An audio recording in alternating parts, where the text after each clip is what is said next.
There being a quorum present, I call this meeting to order. Please stand for the flag salute. Attention salute. I pledge allegiance to the flag of the United States of America and to the republic for which it stands, one nation, under God, indivisible, with liberty and justice for all. Roll call.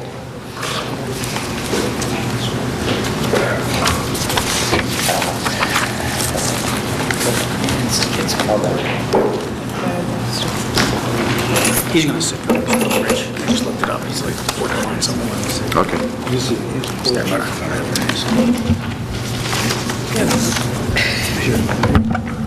It's just too late. Wait, turn that. Again. Okay. Turn it off. No, turn it off. She can use it. I lost my roll call. I'm doing it.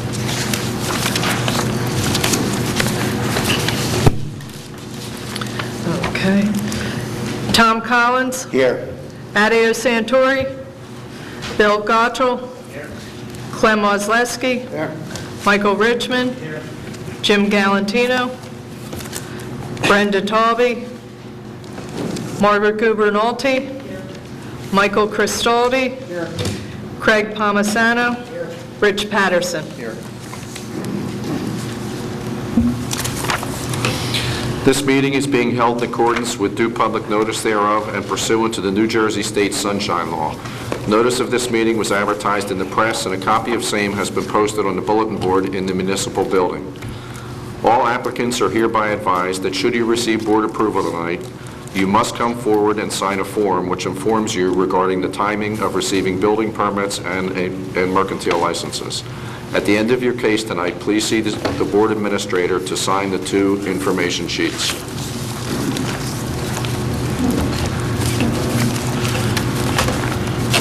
Do I hear a motion to approve the minutes of the prior meeting of... I'll make a motion. All in favor? Aye. Opposed? Passes. I'd like to hear a motion to approve the resolutions and decisions. Number 11, 2013, Richard and Judy Patterson. Number 12, 2013, C Square LLC. Number 13, 2013, Bill and Lori Merget. Number 14, 2013, Venture Capital. Number 15, 2013, Hal Augustine. Number 16, 2013, Richard and Robin Goldberg.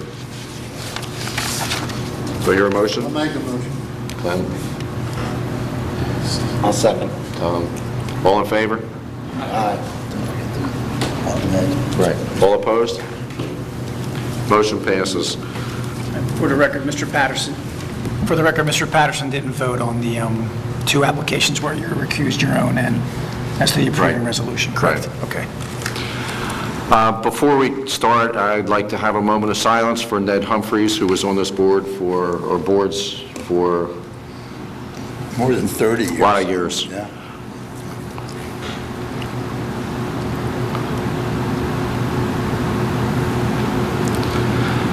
Thank you.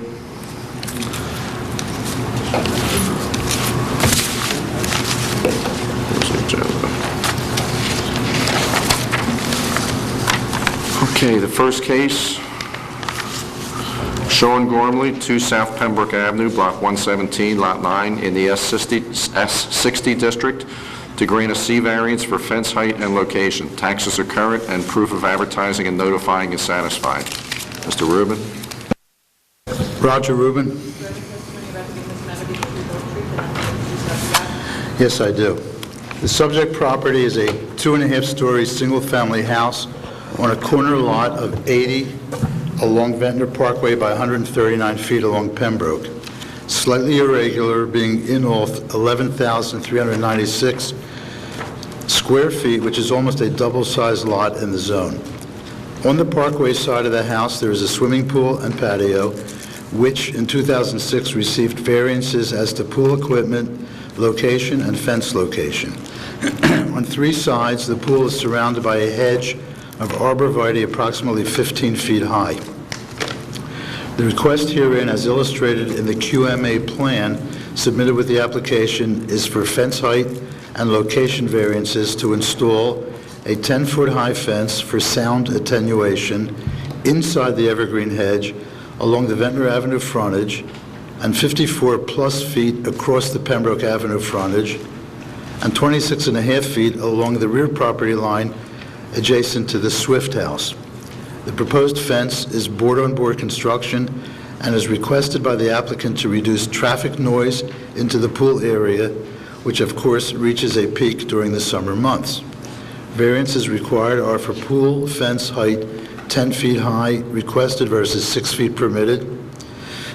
Fence location, the requirement is 10 feet on Ventnor Avenue and the 200 prevailing setback on Pembroke versus 1 foot along Ventnor Avenue and 4 feet along Pembroke. Comments, the board may ascertain from each member's knowledge of the city that there is indeed a noise factor which could impact quality of life for the Gormley family. The fact that this is almost a double lot in the city's largest lot zone and the rare situation of a pool and outdoor living area between the house and the traffic rather than behind the house should be considered. Number 2, the report of the expert Russell Acoustics LLC is pertinent, and there was a copy of that in all of your packages. Particularly interesting is the conclusion that additional landscaping will not relieve the problem to any degree, and that the proposed 10-foot fence will about halve the noise levels in the pool area, a significant decrease. 3, the hedgerow will significantly obscure the appearance of the fence, provided the evergreens are retained in perpetuity, which should be a condition of approval if granted. No additional conditions are proposed at this time. Thank you, Mr. Chairman, members of the board. My name is Chris Valenson. I represent Sean Gormley, who's here with us this evening with respect to the property he owns with his wife and children at 2 South Pembroke Avenue. It's identified on the tax map as Lot 9 in Block 117. Many members of this board will recall that approximately in 2005-2006, we came in for approval for that property. Sean's lived there with his family since that point in time. One of the interesting aspects of that property is the way Sean at the time laid the property out, putting the house on the interior or up Pembroke Avenue, so to speak, and putting the pool on the Parkway side. The only configuration of that type on the entire Parkway strip. It has turned out to be somewhat of a nuisance and annoyance in utilizing the pool deck and the outside pool area because of the traffic, particularly in the summertime on the Parkway.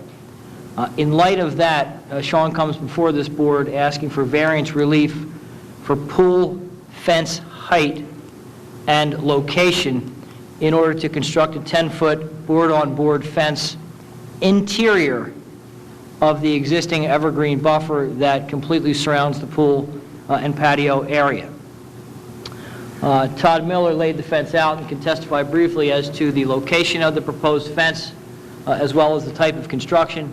And then I can have Sean testify briefly as to his desire and need for that fence at that location as proposed. Todd and Sean, please.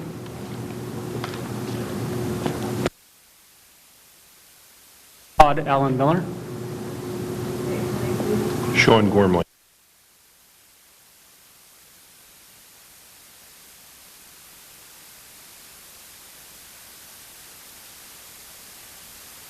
Todd, you're a licensed professional architect and have appeared before this board previously. Find the house for Sean and are familiar with Margate's zoning ordinance.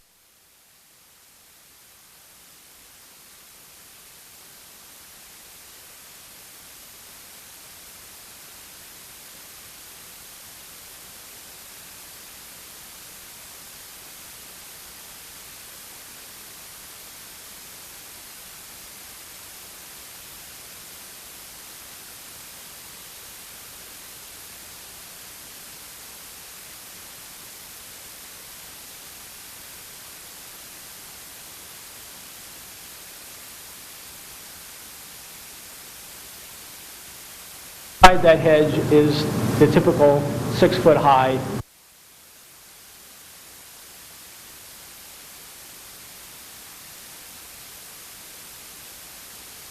solid 10-foot-high wood fence, which will have a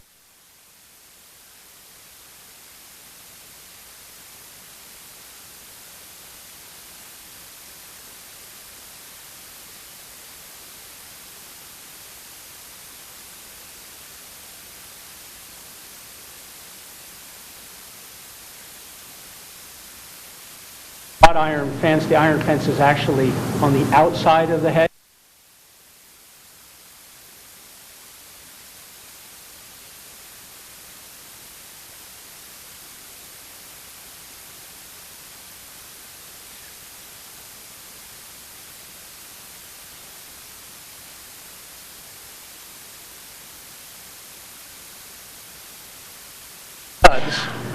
Being held vertically, almost vertically in place by that is how high the proposed fence will be on the wall of shrubs. So you can see that you will not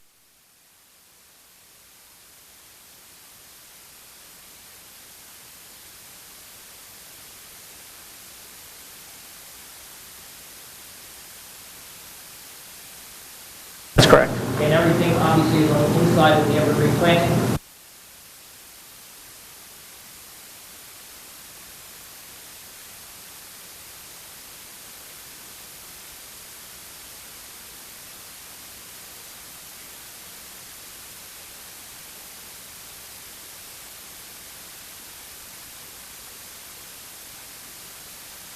What I know about acoustics and that a 10 decibel in sound is a perceived 50% reduction in noise. So that's the 10 decibel.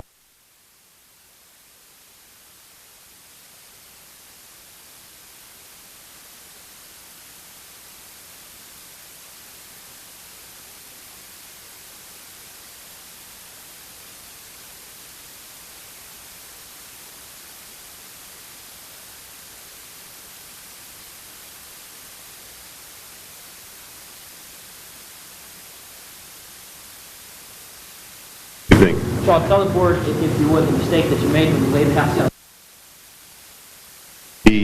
I hate to say it was a mistake because we absolutely love the property, and we have 2 young children now, so we spend a lot more time. I try to spend more time outside than inside. And with that being said, there is road noise that comes off the parkway, which is obviously not a surprise to anyone. Being there almost 6 years, it has become just annoying at this point.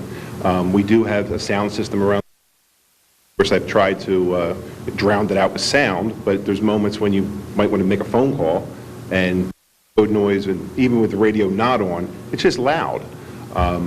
So with that being said, I've actually find myself now spending a lot of times with the kids in our driveway, which is on the other side of the home, which is quiet. I mean, it's enjoyable. So, you know, was it a mistake? It absolutely was not a mistake. Does my wife feel like looking at a 10-foot fence inside of our yard? However, the noise is at a level where it is that annoying that if we are granted this permission, we would like to construct it, and then of course on the inside for my own personal,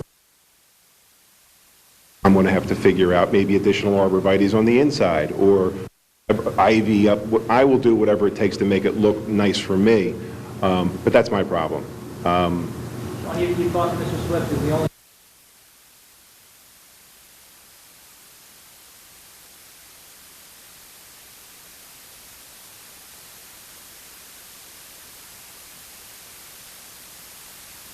Absolutely. Thank you very much. That's all the testimony I have.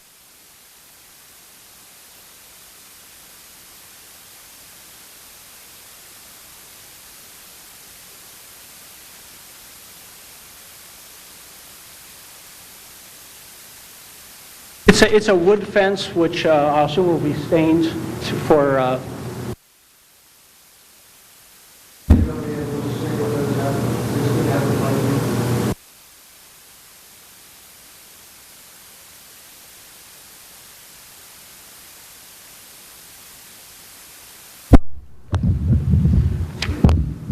As of now, we believe all of the real large arborvitaes around the property are going to be okay. There is one right at the corner of the Swift home and the Parkway that is, I'd say 50-50. We've been in touch with Bayview, who does a lot of the landscaping services for us, and they have already tagged and found a handful of large arborvitaes that if one of them does die, we have replacement. And if the replacement is not at the same level or not exact, we can pull one from a different location, maybe up the side of the property, closer, behind the Swift house or behind our pool house where it would be less noticeable, and pull that one in to replace one. Or I don't think there's going to be two, and I'm pretty optimistic that we'll probably be okay with all the other ones that are there currently.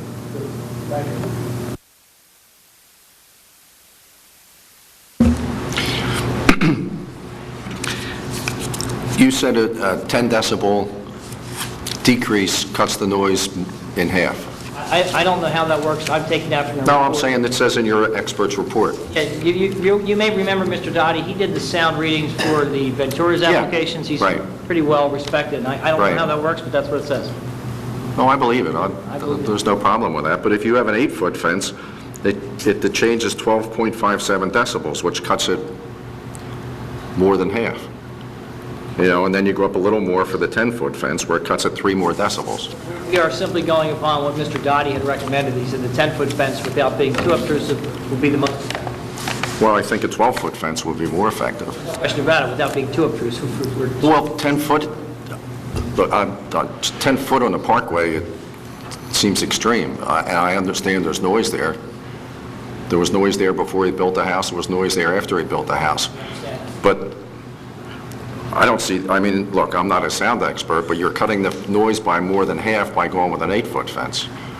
Just 2 feet up from the 6-foot fence, you're cutting the noise by more than half. And you're asking for 10 feet. We're following recommendations. I understand. We're following recommendations, Rich. That's Right. the application is 10, not Chris, I think what Rich is getting at, and I kind of side with him, Turn the mic on. and I do feel for Mr. Gormley. I understand what he's going through there, but you're talking about the most prestigious part of Margate. You're talking about a 10-foot fence. And I agree with Rich, 10-foot is obtrusive. If the ratings were significant between an 8 and a 10, I don't think I'd have a problem with it. But they're so minor.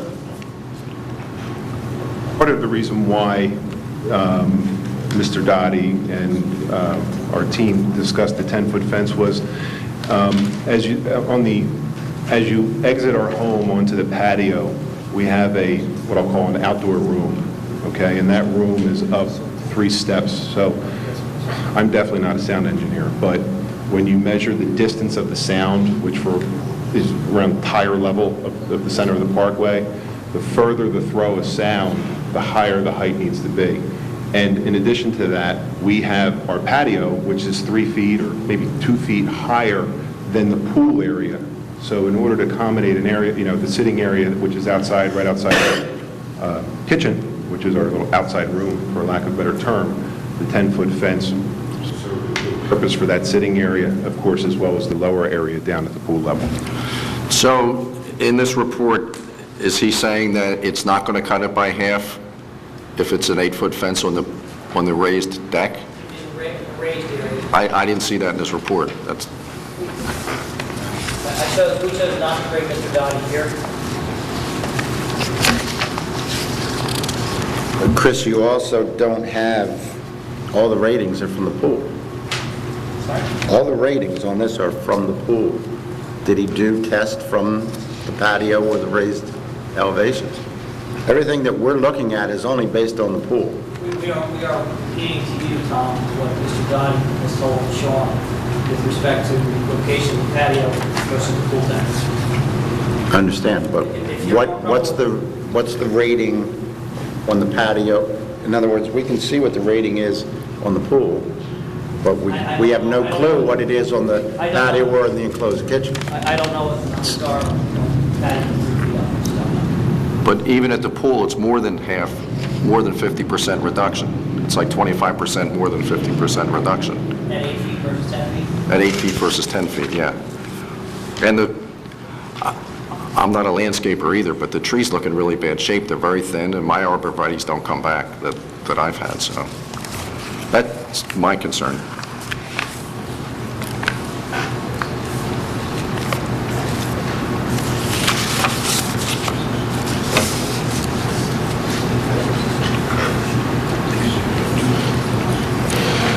Any other questions? What we'd like, Sorry. what we'd like to do then is carry it till next month. We'll bring Mr. Dodge to address your question with respect to salary because according to what Mr. Dodge tells us, and what the change we do, he said the 10-foot fence will be more effective than an 8-foot fence.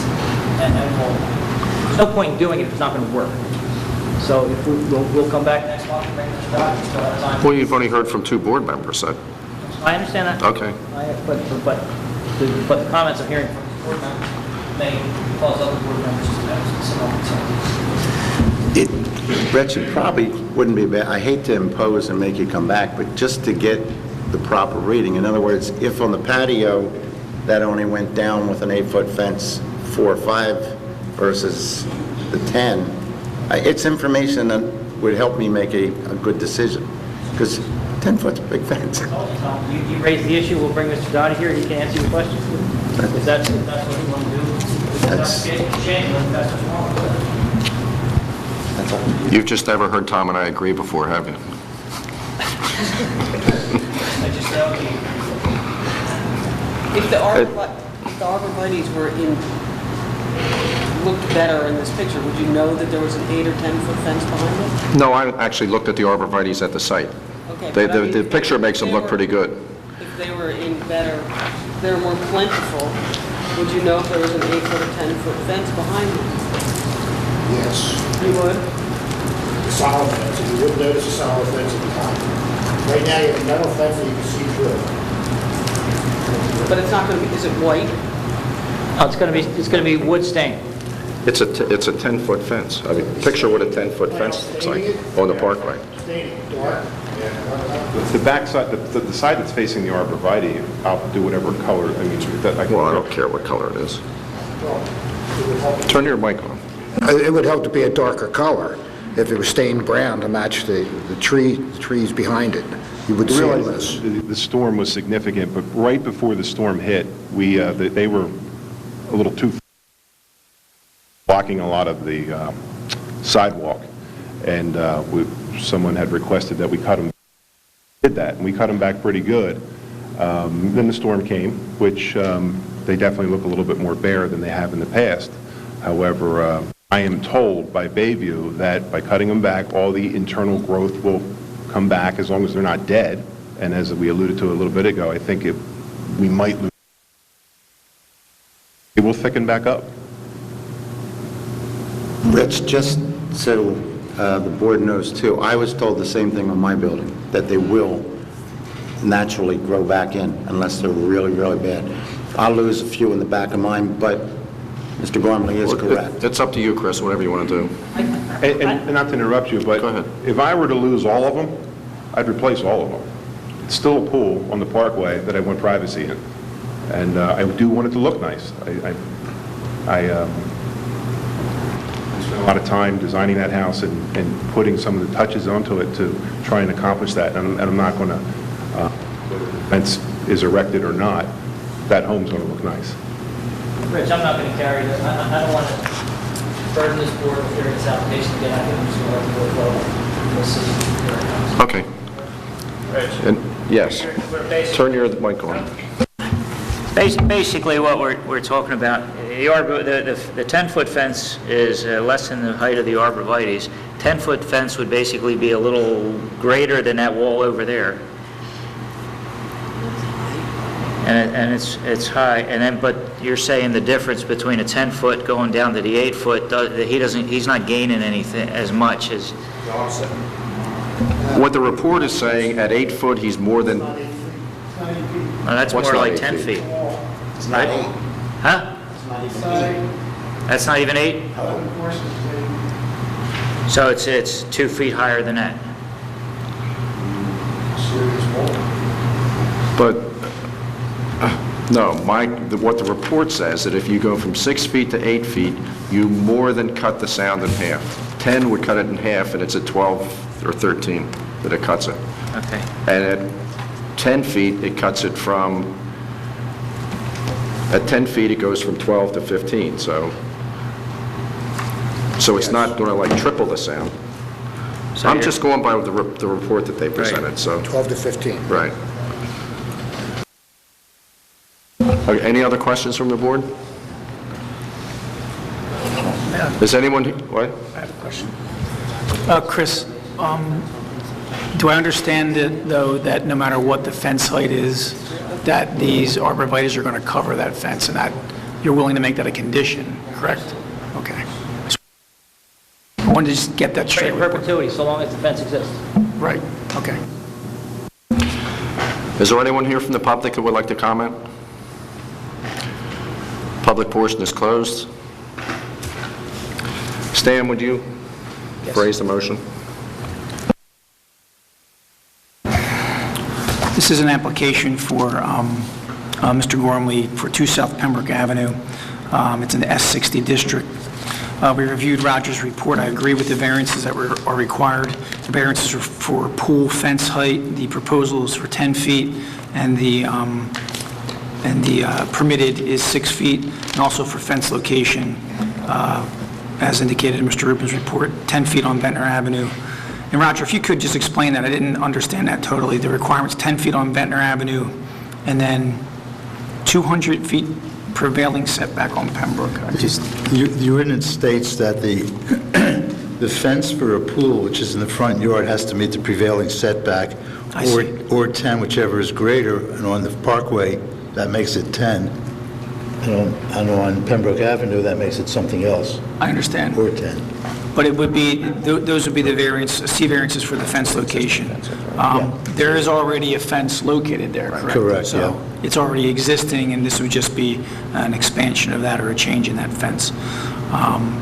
So it would be a motion in the affirmative for C variance relief for pool, fence height, and fence location, Right, with the condition, with the condition that the arborvitaes are in perpetuity as long as the fences there are going to be higher and cover the fence, correct? So what, do I hear a motion? I'll make that motion. I'll second.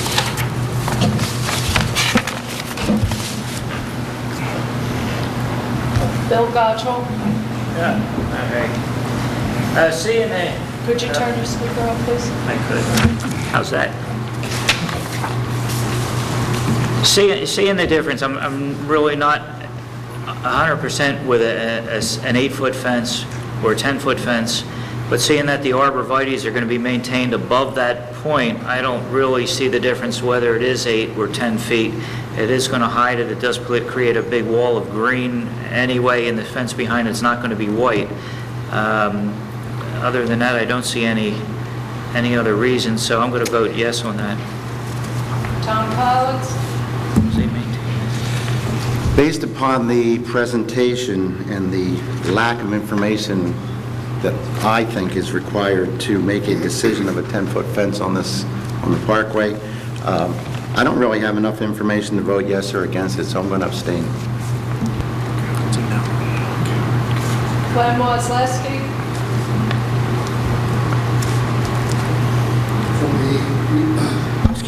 From the report by the sound engineer, in my opinion, an 8-foot fence would make a significant difference in the sound transmission from street to pool. And I think a 10-foot fence is going to be read through the arborvitaes. And I don't think it would be attractive at all in one of the, probably the most beautiful part of town. I vote no. Michael Richmond?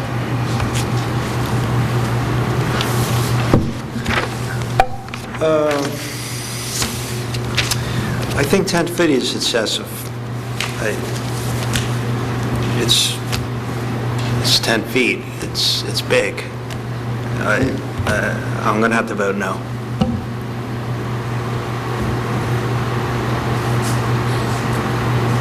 Margaret Huber-Maltby? I think if the arborvitaes are maintained and it's not visible as it is now, that I would vote yes, it's fine. Mike Cristaldi? 10 feet is high. We lose arborvitae throughout the summer. And then the fence will be visible through the original. I think we lose arborvitae through the summer as the season's going, and then the walls is visible. I think we're really getting like a prison-looking wall there. The 8 foot, I think, would be, by the numbers, would be good. I vote no. Frank Tomasello? I think the fence that's shown on this paper here is twice as high as the woman that's holding it. I think that's very excessive. I can maybe live with an 8-foot fence, but the 10-foot is too much. I vote no. Rich Patterson? I also vote no for the same reasons the other people voted no. 5-2, it's not passed.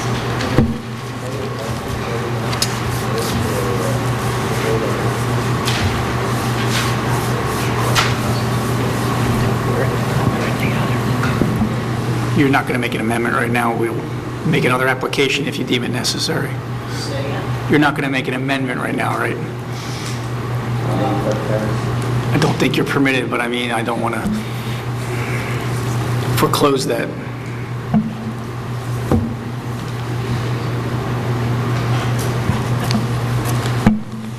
We'd love to make your amendment.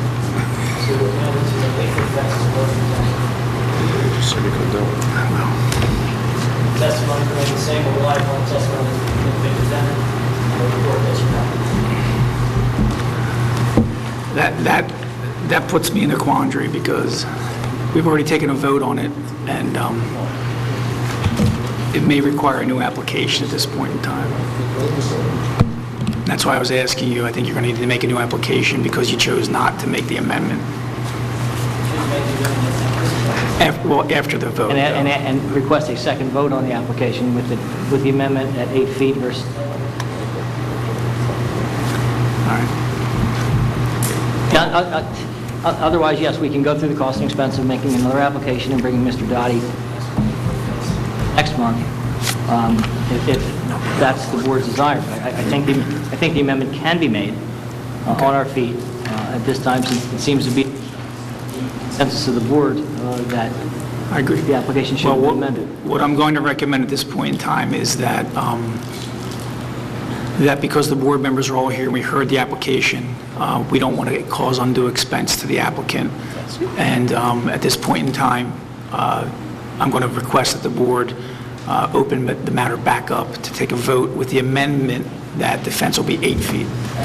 So the motion will remain the same, except that the variance for the fence height, instead of 4 feet at a 10-foot fence height, will be 2 feet for an 8-foot fence height. We need a motion to move. I'll make that motion. I'll second.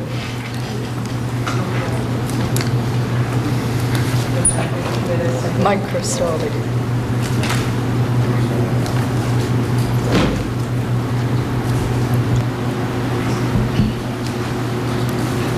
Bill Gotchall?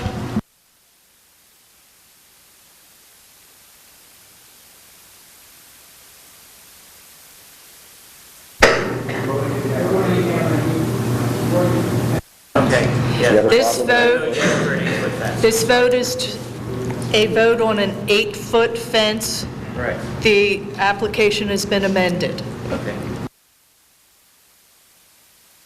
Amended or not amended, so... It was amended. I vote yes, yes.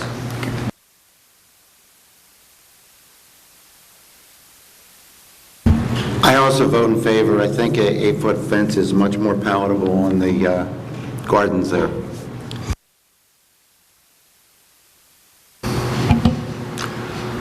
I don't understand why Mr. Gormley wants this wooden enclosure around his swimming pool, but it's his swimming pool. It's going to be strange. I'll vote yes. Michael Richmond? I'm going to vote yes. Margaret Gubernalty? Yes. Mike Cristaldi? Yes. Craig Palmisano? I'll vote yes. Rich Patterson? Yes. An 8-foot fence passes 8 to nothing. Thank you very much. Accommodation.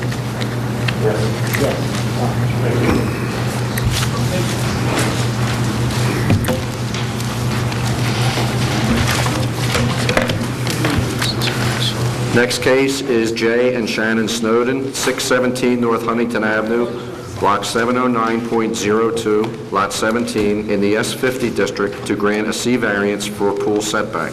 Taxes are current and proof of advertising and notifying is satisfied. Mr. Rubin? Roger Rubin? I do. Subject property is a 2.5-story single-family house on a corner lot of 70 feet along Huntington Avenue by 80 feet along Harbor Lane. Per the submitted plan by Ponzio, the applicants propose a swimming pool in the rear yard with associated fencing, patio, and landscaping, and the pool would be situated 6 feet from the rear property line instead of the 10 feet required. The proposed fence is 5 to 6 feet high, and there is proposed an 18-inch high and 12-inch thick garden retaining wall toward the rear neighbor, as well as a landscape buffer which includes, most notably, 11 arborvitae planted at 6 to 8 feet high. Also proposed is a permeably installed poolside patio, a pool equipment structure, and a shed for pool supply storage. The variance required is for pool setback of 6 feet versus 10 feet required. Comments. As usual, the board members must, via site visits, ascertain whether or not there are detriments to any neighbors by this variance of 4 feet less distance than required. Detriments to be considered are noise factors, privacy, possible lights, and most importantly, safety regarding possible fence climbing by children and teenagers. 2, the house to the rear of this 6-foot setback is about 12 to 15 feet from the property line, with the backyard patio more or less directly facing the pool area. 3, arguments presented in the application that the property meets other aspects of zoning may not be entirely relevant to the question of safety, noise, light, and privacy. If approved, no conditions are suggested at this time.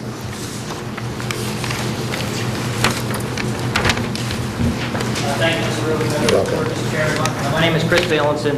I represent Jay and Shannon Snowden. Shannon is here with us this evening with respect to the property they own and live year-round at 617 North Huntington Avenue, identified in the tax map as Lot 17, Block 709.02. It is a corner property located on North Huntington Avenue. The application before you this evening is simply to permit the Snowdens to install a swimming pool in their rear yard, it's a side yard because it's corner property, in their side yard. The regulations set forth in the ordinance require a 10-foot setback both in the rear yard and the side yard to the edge of the pool. We do not have sufficient space in that side yard to do so. Accordingly, the only variance that is being requested with respect to this particular pool is a 6-foot side yard setback to the neighboring property to the side.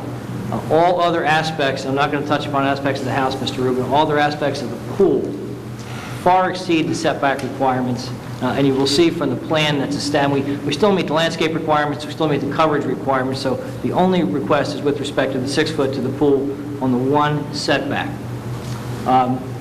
You'll see from the testimony that's going to be presented from Arthur Ponzio that we have several mitigating factors which we believe compensate for the differential of 4 feet that we're short from the 10 feet that's required.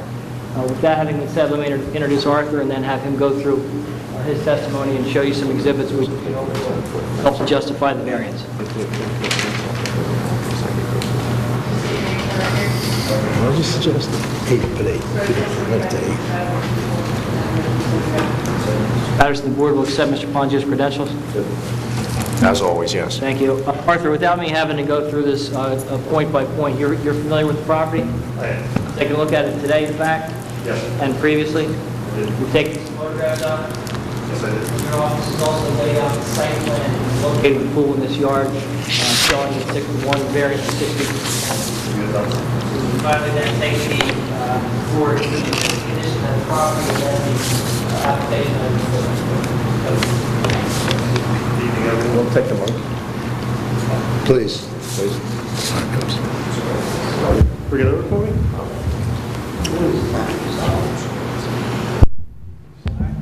No extra pay for that. I'll put it out everybody's way. Okay. A couple large exhibits and then there's a couple smaller ones and photographs and things that I took today. This is just an aerial photograph taken off of the internet. As you can see, more or less in the center is the property that we're speaking about here tonight. It's on the corner of Harbor Lane, Huntington Avenue, 617 North Huntington. A very nicely appointed home, very well kept, obviously. There's one home in the rear of the property that we'll speak about a little bit more in a moment. As Chris mentioned, whether you call this a rear or a side off of Harbor Lane, it makes no matter one way or the other.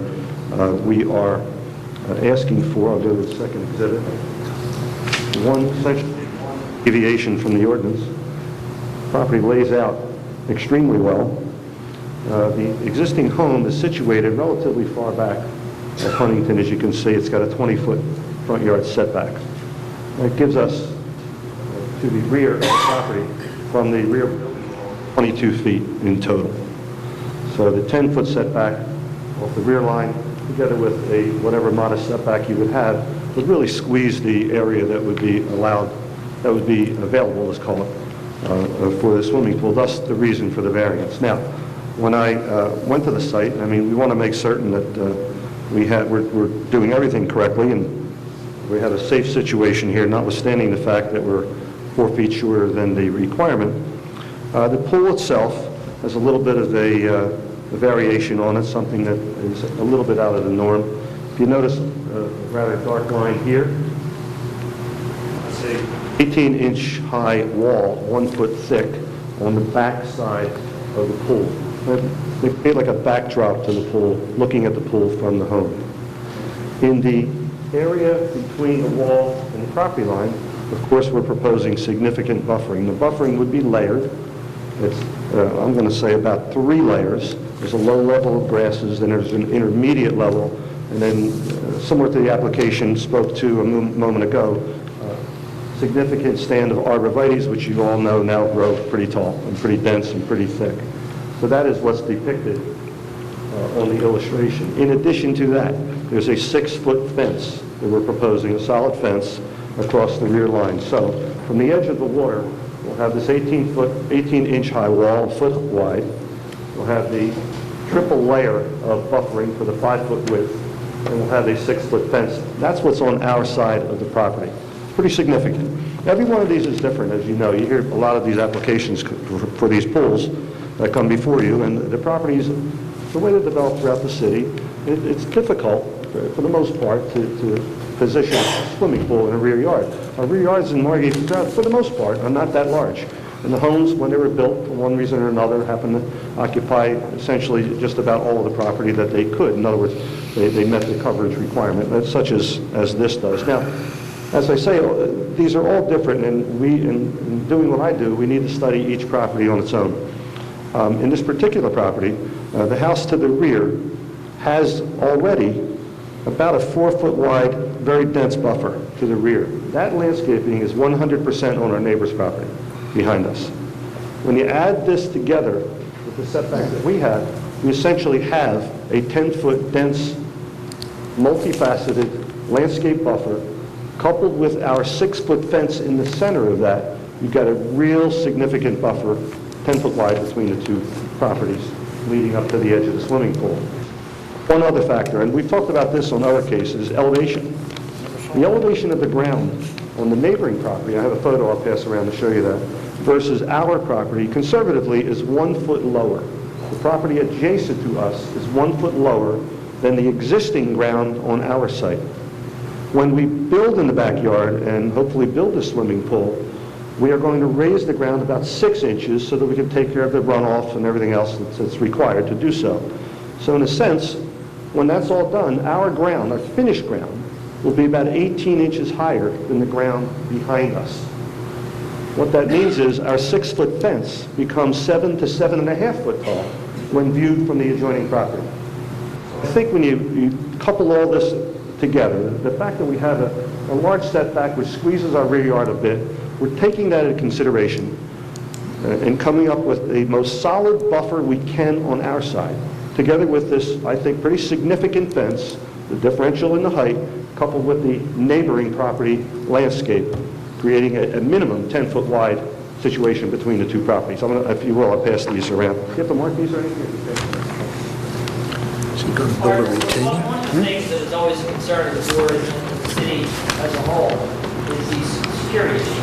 One of the things we talk about when we do these rule applications regularly is kids jumping over the fence and landing in the pool. In this particular application, we see a 6-foot setback from the property line and the fence line. Do you see that as being a threat or a problem, like the fact that they're not 2 feet off the property, they're 6 feet? Does it make a difference in that regard, do you believe, whether it's 6 feet, 10 feet, or 15 feet? I think reasonably 6 feet is significant as compared to a shorter number, as you mentioned. But coupled with what from the adjoining property will be a 7 to 7.5 foot tall impediment between that, then the 6 feet on our side. I think when you look at that in context, that's significant. And I think to the point where, in my opinion, that, God bless, that plus the buffering that exists on the other side, which is mature and large and wide, as you see, I really think it does meet the intent of the ordinance when you look at that. And obviously the other setbacks to the pool, the front yard of Park Lane, the other side yard of Huntington Avenue, they far exceeds what's otherwise required. As I said, it's a nice layout. If you take a look at the way the property happens to be almost a square, pretty close, so it affords an opportunity to really lay this out nicely. And most of the times, when we're dealing with these types of applications, in most cases, we're worried about the location of the pool equipment bothering a neighbor, where it's going to be too tight to a neighbor, and we struggle with finding the proper location for that on just about all these applications. In this case, because of the geometry of the lot, the way it's laid out, you can see the pool equipment is up here, well far away. That's not even a question that's going to mitigate any noise factor or anything like that whatsoever. One last thing, I happened to have a little time before the hearing. I sketched out, it's pretty crude, but I sketched out the condition I just described. So, like this. The swimming pool will be here. There's the wall that we're speaking about, the 1 foot high wall, 18 inches or more or less high. Then the triple layer of landscaping up to a height of about 8 feet on our property, for a width of 5 feet. There's the fence. There's the drop down in the elevation of the land next door.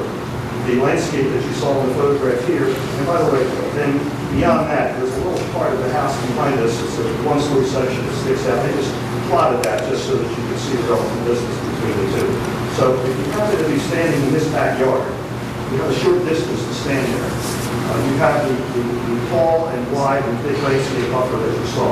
And then you'll have that barrier in front of you, 7 to 7.5 feet tall. If you were to possibly, or some child, God forbid, go through that, you still got a 5-foot area of landscape to get through, then an additional foot with the wall to get over the street. I think it's pretty significant. And as I said, each one of these is different. There's serious considerations you have to make. It's serious for children and grandchildren and all that. You worry about this stuff all the time. I really think that this is a pretty loose plan for the property and the distance that we have available. The owners want that, I think, as far as they possibly could with this, to make absolutely certain this is a safe and sound condition. Have they considered narrowing the pool somewhat? Maybe not 10 feet, but somewhat? Talk about it. Yes, sir. Seeing that that property is higher than the adjacent properties, is there going to be any issue with runoffs? Is that a consideration to think about, or? It's always a concern. But what you end up doing in a situation on a tight lot like this, Mr. Gottschall, is the pool will be elevated a little. Then you have an area 5 foot from the back of that wall to the property line where naturally it would slope down slightly. What you end up doing when you have a landscape area is you'll flatten that out when you get to the landscaping, and then even if you have to, you cup it a little bit so you get 2 or 3 inches higher at the fence. And then you've got a solid fence. So the water's not going to penetrate the fence. And for you builders in the room, that's the way you would do it. You never want to shed water on an adjoining property. And you can easily do it here because it's landscaping. It's not a hard surface. You can feather that up, and there's no problem with it. That's a good question. Art, you said that the fence was going to sit on top of the 6 or 7 inches you were raising it. Our side of on your side. So if the fence is on top, what's going to retain the dirt at the bottom, and how are you going to... You're saying you're going to... With the water, I'm following up on what Bill said. So that if you're on top of that, what's going to retain that at the bottom to keep it running into the neighbor's property? Fence will be all the way to the ground. And if you look at the photo, the land doesn't drop like that. It tapers like that onto the neighboring property. It's kind of flat where the landscape is on the neighboring property. And then you look, if you check that photo again, we'll look at today, you'll see how it lowers down after that. So then the fence isn't going to be up. It's going to be... On our side is higher than the neighboring property. But then you'd have runoff. Well, as I said, what we will do on our property is flat. It's going to slope a little bit from the edge of the pool, flatten out when you get into our landscaping, and then cup it or rise just a little bit as you touch the fence. The water doesn't penetrate beyond the fence here. Okay. I got it. The drop off is like down in there. Basically a swale. That's what it sounds like. Should run. Shannon's here, she's very good. Let's get tiresome. I don't have any direct questions. I mean, he's got 2 young children, they live here year-round, kids in the school system, they would use this pool as a lot. It would make a nice amenity to their home. And I asked her if she wanted to speak, she said, do I have to? I said, you do not have to, you're not required.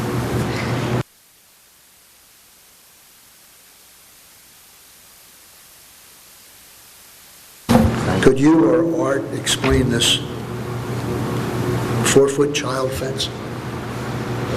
Yes. 4-foot child fence. Well, the rest of the development that's proposed meets the ordinance. Child-proof fence with the locking gates here, all around, so that it's completely around the circumference. What is this little 4-foot fence for? They have a 4-year-old plan? They have a 4-year-old? Well, how do you get past the 4-foot fence to get to the pool? Well, you would obviously have a locking, you would have a locking gate. Well, they don't show any gates, that's why I'm asking. That should show the gate, I'm sorry. Okay. It's really child-proof. Adult-proof. So you'd be putting gates in the 4-foot fence as well? Yes, yeah. Makes sense. Nothing further, Rich. That's just for their own benefit, the 4-foot Exactly right. fence. That's Shannon nothing, just said right. that that's what I wanted. Yeah, that has nothing to do with this. Any other questions from the board?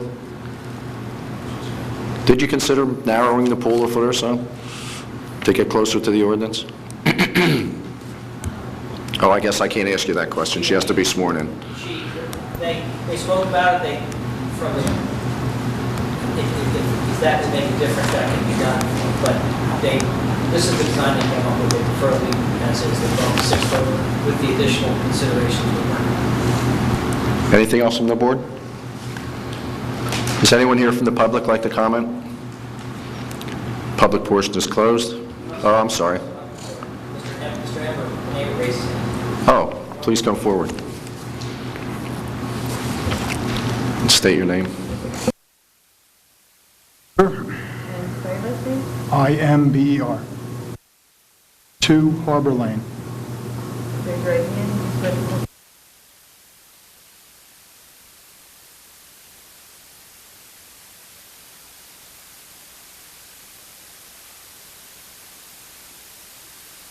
Sam. And your feelings with respect to the application,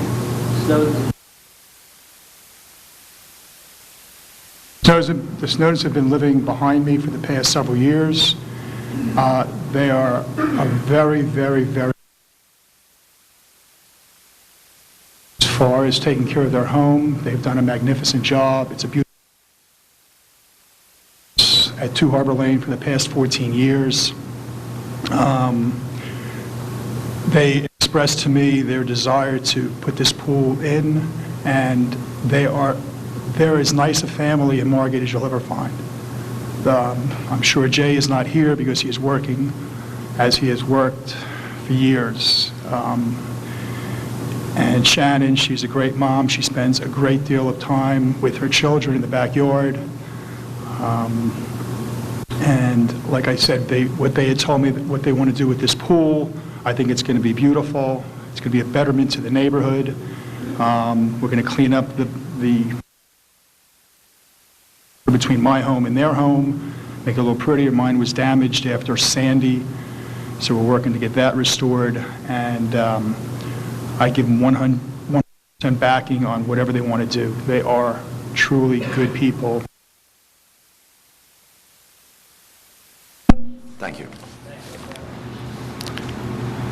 Anyone else from the public? Now the public portion is closed. Any other questions or comments from the board?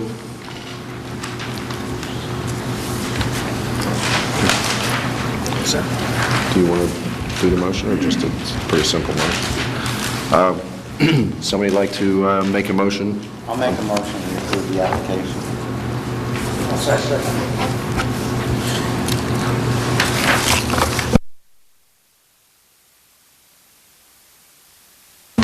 Yeah, I don't see the 5 feet being a problem away from the property line, the fence for the pool.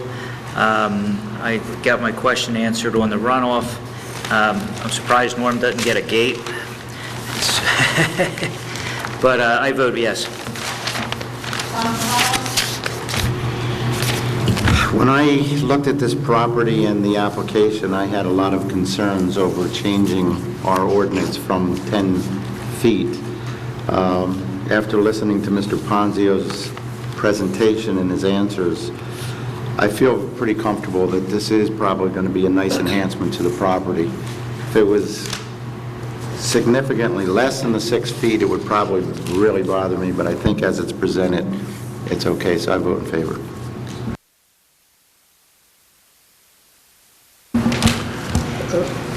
I think they've done everything they can to compensate for the reduction in the rear setback. And the fact that the neighbor is all for it, he's the one most affected. I vote yes. Michael Richmond? Yeah, the only person that is really affected is the neighbor, and he approves it, so I'm going to approve it. Margaret Gutierrez? I approve it as well, based upon the same reasons as Mr. Richmond. Thank you. I'm going to approve also with the neighbor coming in. I think that was really the set. I approve. Greg? I vote for it. Rich Patterson? I'm always concerned when it's less than 10 feet for any pools in the area, but I believe, as Mr. Ponzio said, you have to look at each case individually, and there really will be a 10-foot buffer here.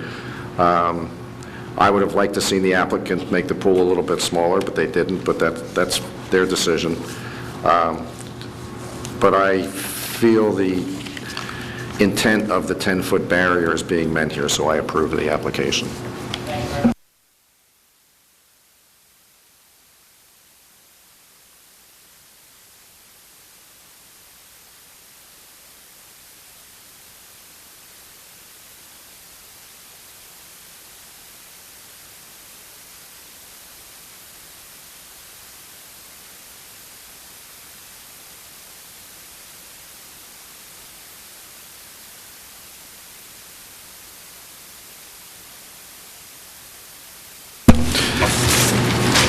Next case is Stephen M.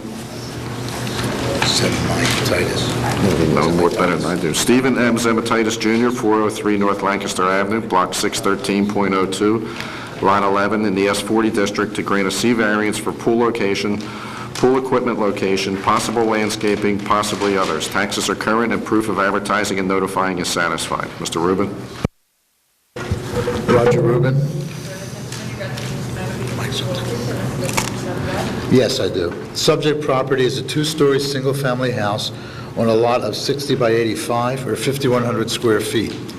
Presently, it has in the backyard a kidney-shaped swimming pool situated such that it is approximately 7 feet from the rear property line to the water edge of the pool and 10 feet from the side property line to the water's edge.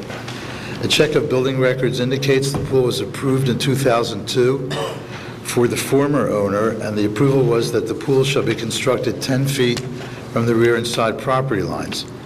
There is no variance filed on record permitting the 7-foot setback. In any case, the present owner and applicant herein is not responsible for the existing nonconformity.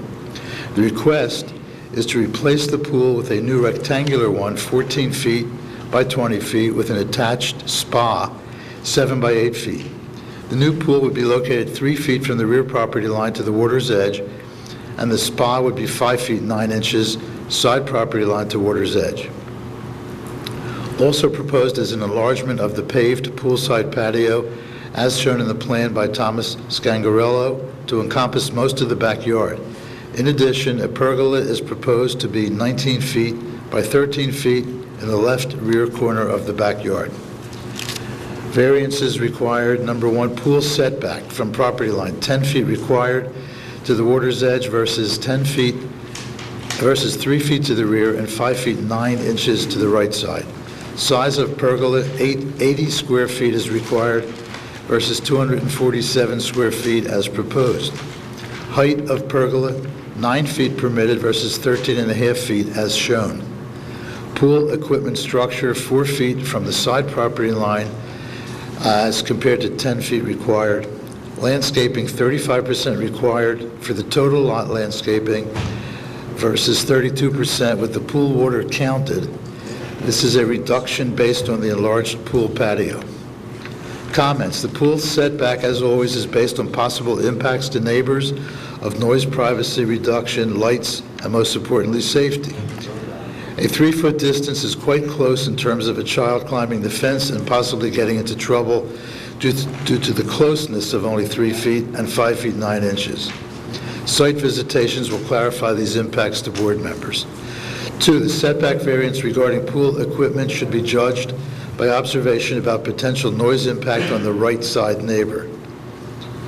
3, the landscaping variance should simply be eliminated, and that should be easy if everything else is approvable.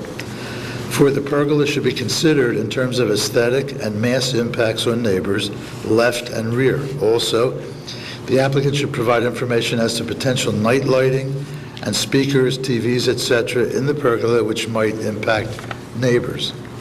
No conditions are recommended at this time.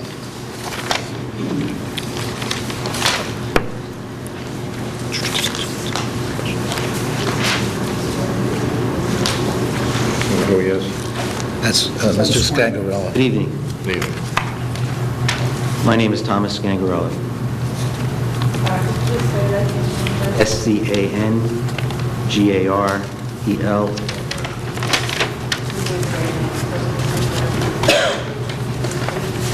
I do. Mr. Scangarello, you're an architect, is that correct? I'm a licensed professional planner. I apologize. You're a licensed professional planner licensed in the state of New Jersey, correct? Correct. And you've testified before other planning and zoning boards in the state prior? I've testified before over 250 between. Okay, thank you. I recommend Mr. Scangarello be accepted as an expert. Mr. Chairman, members of the board, we have, I'm here with the applicant, Mr. Stomatitis, and I think that he should also be sworn in because you may have some questions with him.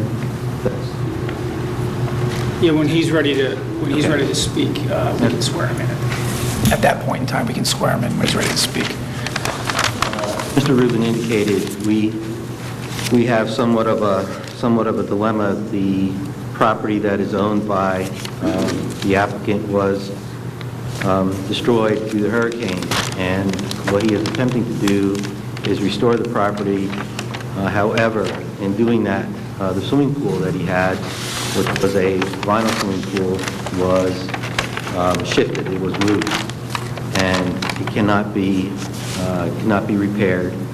So what he has decided to do is install a gunite pole that can be pilings, and that won't be removed. His property is 5,100 square feet. And of course, as you know, the lot size in that area is 4,000 square feet. And Mr. Rubin has identified the variances that are required, and if in fact you find some problems with those variances, we certainly believe that we have some flexibility with them. We'd also like to immediately amend the application to remove the variance for the 35% landscaping. We think that we can, based upon,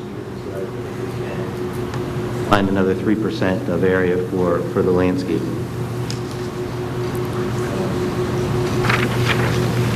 I do have a series of exhibits, and these exhibits I'm going to hand out, and a couple of you may have to share, but you already have this plan. I've reduced it to a smaller size and have included photographs that you also have to identify the area. How many copies do you have? I have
If you've reviewed the file, I think you can appreciate the fact that this lot is somewhat unique in as much as it exceeds the required lot size and is well screened and well buffered.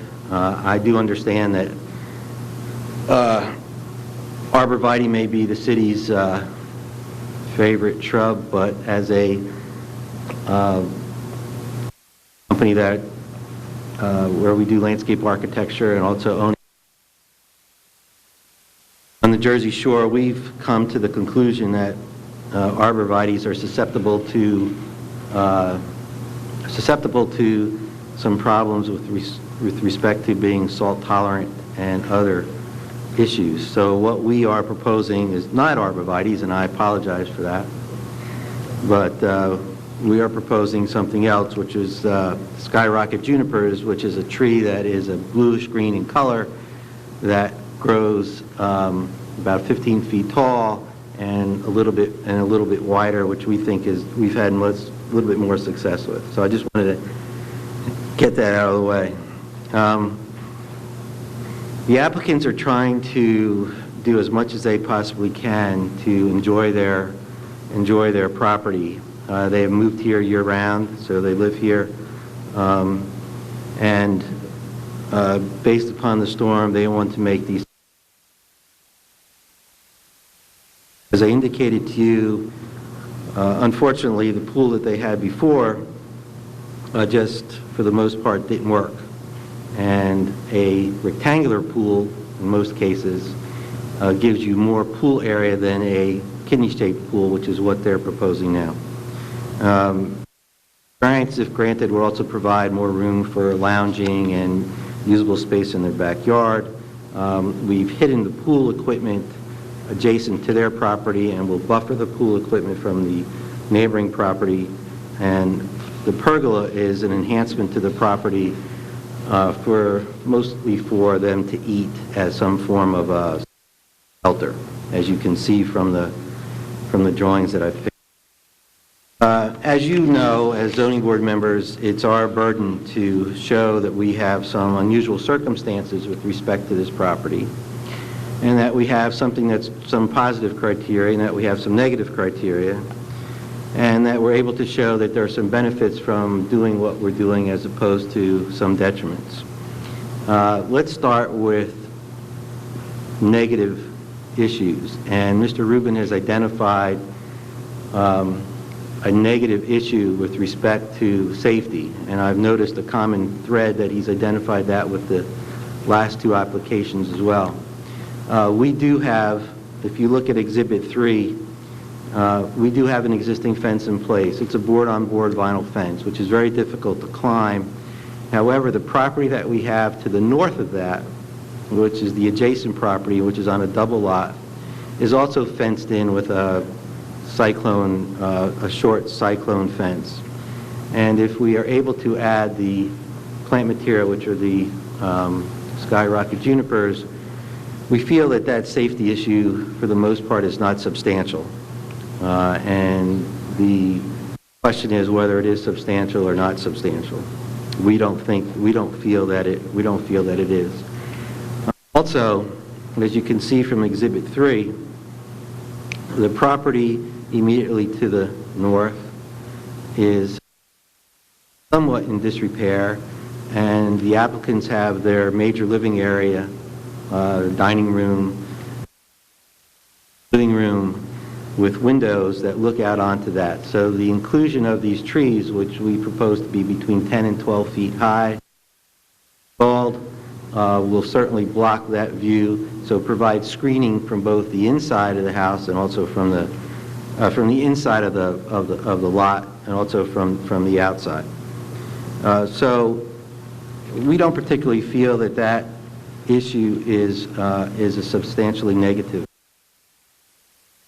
There's also an issue with the pergola, and as you know, as we're proposing, the pergola is very close to the house to the west. The house to the west is very close to the property line. We don't know how it got to be that close, but it is. So what we've attempted to do in designing this is put the pergola in that particular location with their table and chairs so that it would screen the house from the other house. And there are no windows in the other house immediately adjacent to the pergola, although there are some windows above, so it would certainly also add to the privacy. The pergola is large. It's large to make that privacy work, and we hope that it's something that we can. So we have those two things which we can look at as not being perfect. We have some things that we think are very positive.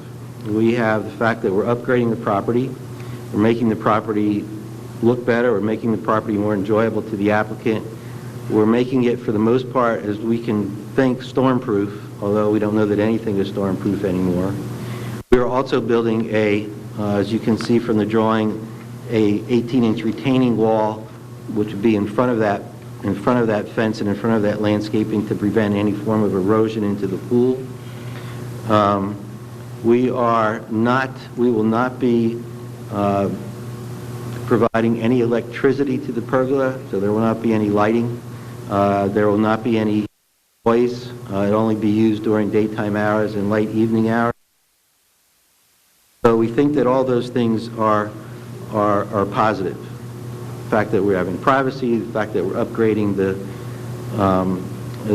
property, the fact that we're making the property safer, and enhancing the quality of life for the applicant. The unusual circumstances, as I indicated to you, are the lot size, the storm destruction that was incurred, and the fact that we're trying to replace as much as we can. And no, we're not replacing what we can in kind because we have a different shaped pool, because the applicant wants to take this opportunity to make that pool enjoyable and useful to himself. Having said that, I'm sure you have many questions, and if you would like to ask the applicant any questions or myself any questions before we move on.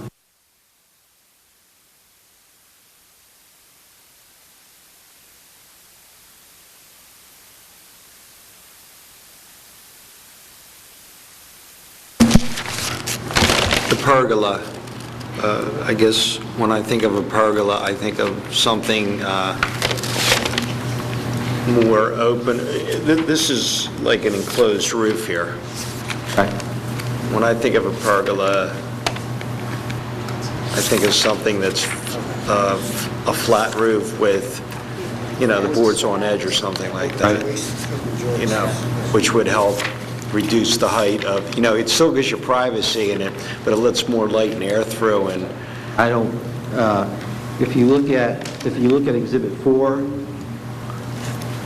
that's the area where the pergola is going to go inside of that white vinyl fence. Right. And I don't think changing that roof structure or that roof material, the roof design would be an obstacle or a hindrance. Mm-hmm. So that's something that. Okay. Can I ask a question? The lot size, I see it's 85 feet deep. It's not indicated how wide that back patio area is. How much of that 85 foot are we looking at as that area? Is it 20 feet or? I mean, if the pool is 14 foot wide. Right. I mean, just from the exhibit, rear yard dated 9/8/12, it just looks like such a small area to me, and it's not indicated how wide that area is. Yeah, I believe it's. Pink, you're talking about the backyard, from the back of the house to the backyard. back property line? Right, from the backyard of the property line to the... I'm scaling it at 24 feet. It's, but it's, I don't think you're scaling it from the, are you including the bed that's juxtaposed to the house? This bed? House defense. House defense. House defense on the 24 foot. Okay. So the pool's 14 feet wide. 14 feet wide. And did they consider any smaller of a pool? 12 foot? The applicant has not considered doing that, although, as I said in my opening remarks, that's certainly something that he would consider doing. Yeah, the 3 feet concerns me.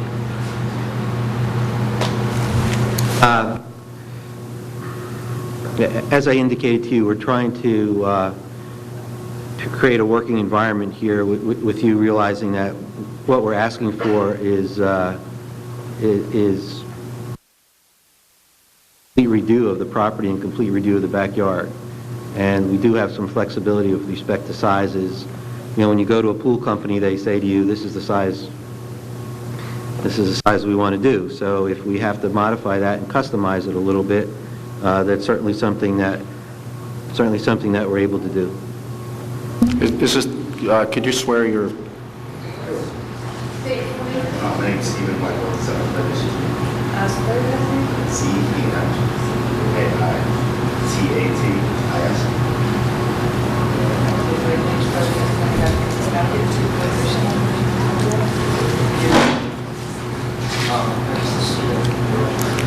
Say whatever you want, but don't say the word arborvitae. I want to thank everybody for taking the time to be here tonight. I almost feel silly coming up here with this list of variances after listening to everybody else's.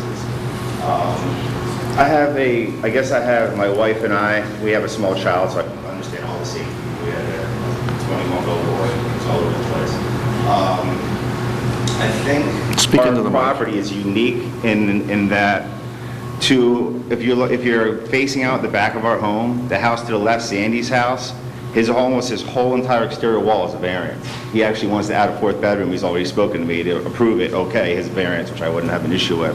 But what it is, it it made an existing circumstance where his wall is a foot or two from my fence line, and it's second story, and there's no way to find a buffer between his windows in his bedroom and looking down on my patio with my pool. There's no tree that would be tall enough. We would need a 25-foot tree. They don't have any windows on the first floor. They have little top side ones, but that's just for a hallway, to let light into a hallway. So we're trying to devise a way that gets some kind of buffer between us down at the pool area in front of the sliders and whoever is upstairs or in their bedrooms or in their home. So that's the reason why the pergola, we certainly don't want a pergola as large as it is. It's taken away more of our area in the backyard and more of our exposure to sunlight. But that's the reason for the material in the back, and that's the reason that it's there, and it's so massive. And the other reason is if you're coming out of my property looking straight back, the one neighbor I've never actually met, I've been here 4 years, is the neighbor to the diagonal to the left. And I believe he rents that house out seasonal, so we have different neighbors every year. And they have a back porch, a back deck that comes off their second floor landing. And we're trying to buffer from that, but like 2 years ago we had high schoolers or college kids renting it, and they were out there all the time on that deck. And the deck looked right down onto where we hang out again. And again, we're trying to devise a way to get some kind of buffer because we couldn't get trees that would be so tall enough. And then what else is unique about our property is looking straight back, almost the length of where the water is, it sits on Kim's house is on the corner. She's a double lot, and it's all grass and lawn fenced in, and there's no building anywhere remotely close to where our pool edge is going to be. It goes straight to the street. So we have a buffer. It goes all the way to the street in that direction. And then the last home would be Jack and Jill's home on the corner, Zabrowski's, which their home is on the corner, and the variance for them that would affect them is the pool equipment, which we've spoken to them about, and we're going to actually just put another length of fence in to do whatever we could do to keep it sightly and put some plants in front of it. But it also happens to be where our air conditioning units are, and he's not concerned. Our air conditioners are probably louder than what our pool equipment's going to be. It's not going to run at night. So I just wanted to give you some insight on the ridiculous pergolas. I agree. If you look at the dimensions of it, it's kind of hard to wonder why when it built something so large. Again, this whole project wasn't planned. It's all a result of Hurricane Sandy. I lost all my arborvitaes in the back, like 26 of them. I had them removed. I lost 3 or 4 of them in the front. I'm in trying to get that done now. And the reason for the deviance in the pool itself is, unfortunately, this is our last repair. We had damage to our home and whatnot, and we're trying to get the process going. And I'm trying to salvage what of the summer I can, that we figure we're already out of pocket, and we're either going to fill the pool in or try to build it right and make it a little bit larger for our uses, because it's the horror we got dealt. All of our equipment got flooded out, so all our pool equipment was lost too. So we had to wind up replacing everything. So we figured if we got to replace it all, it's out of pocket. Let's try to do it right one time, and that's where we're at right now. I think you're missing the point a little bit with the board here, and the pergola, which is really almost like a cabana, but you have, and you just said, you had neighbors and kids and parties, and you're trying to get your pool 3 feet from that fence. Drunk kid has a party, gets up on top of the fence, it's going to hit the concrete, fall in the pool, and drown. Well, that home isn't on that lot.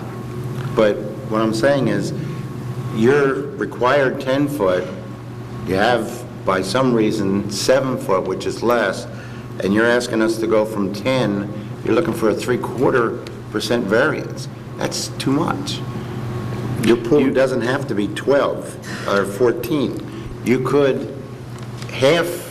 at least half from the fence. You could be 5 feet from the fence, but you're getting so close, it's too much to ask.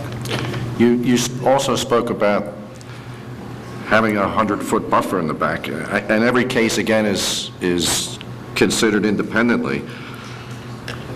But it's so easy to get up to that fence that's 3 feet from your pool. That backyard's not a buffer. That backyard's an invitation to a house. There would be more of a buffer. That backyard's an invitation to go to that fence and hop over the fence. Yeah, your pool is, well, I guess that's just my opinion. You're maximizing the pool to the detriment of the safety. And your pool could be a lot smaller width-wise and still have a feasible pool. As we indicated to you, the property to the north that you're talking about, which is in Exhibit 3, is that double lot, is completely fenced in, and of course, that doesn't preclude somebody from climbing over all those fences and trespassing and climbing over the other fence. As we also indicated to you, we don't see a problem with wide as 14 feet, which would buy us some additional setback from that property. Does that mean you're amending your application? That's what I was going to ask you. I was kind of waiting for you to make a suggestion. It's your application, it's not ours. How close is the pool to the house? The existing condition... No, the proposed pool. Okay. 7 feet. No, let me go back. The existing condition is that the pool currently, the kidney-shaped pool that's being destroyed, that was destroyed, is being removed, is 7 feet from that line. The distance to the house is what we were trying to do, is provide room for additional landscaping along that house where you can see the hydrangea located, and a seating area where you can see the... So it's conceivable that we could take a reasonable dimension off of the width of the pool and shift it over some. You, just a suggestion, this is totally up to you, but you're taking up, the pergola's taking up what could normally be seating area. If you move the pool a foot closer to the house and narrowed the pool 3 feet, you're up to 7 feet, which is what the existing pool is. Right. I think, would that be 7 or 6? 7. If you cut the pool to 11 feet, that's 3 feet, and if you move the pool a foot closer to the house, that's 7 feet. And then you're not any worse off than you are right now, as far as being close to the back fence. We're okay with that. What? He said he's okay with that. So you're going to amend your application and make it 7 feet, not 3 feet, correct, from the back? And 1 foot towards the Well, that's up to them. Well, as long as it's 7 feet, they can... Yeah.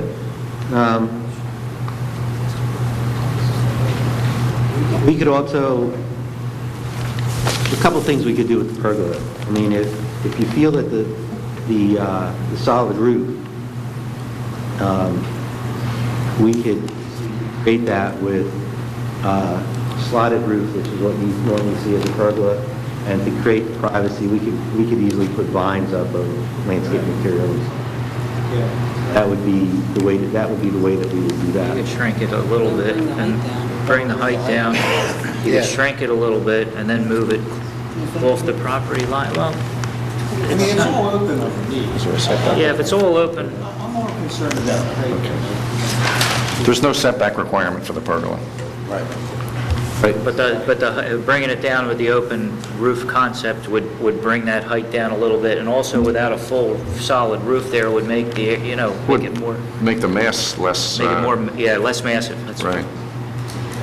The other question I had is you had a row of hydrangeas along the house, but if you take the 7 feet and eliminate that, you'd have more space to get around the pool too, making the pool smaller and coming into the 7 feet.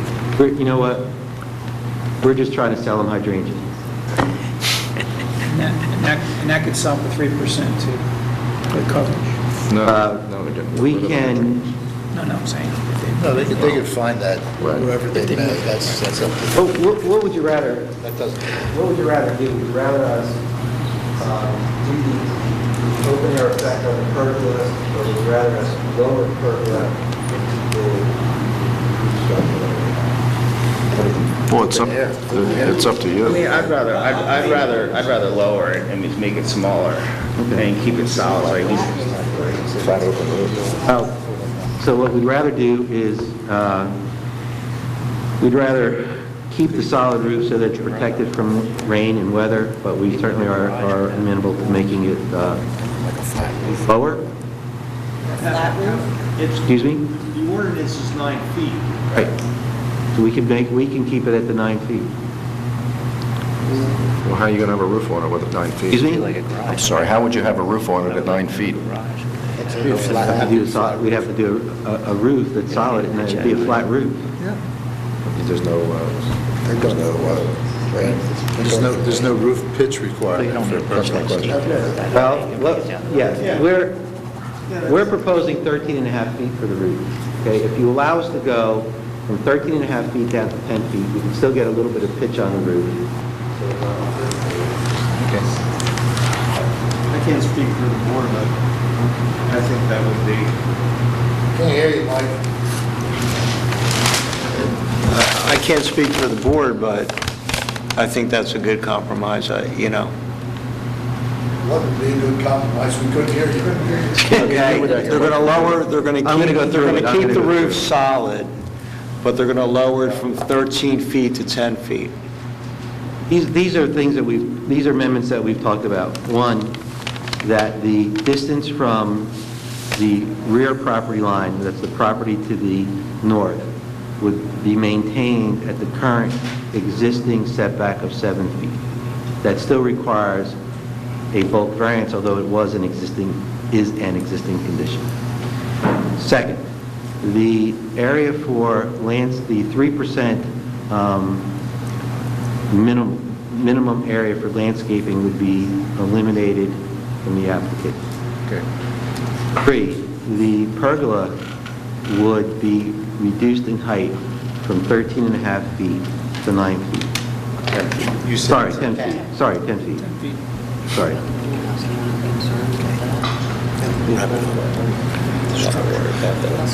And whatever size width of the pool is, that's up to us to figure out. You're going to be 7 foot from the fountain.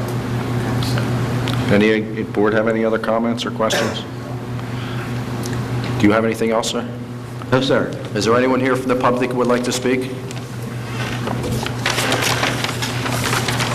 Seeing none, I close the public portion. Any other comments from the board? I think you need to draft this motion. Sure. The motion would be for C variance relief for pool setback.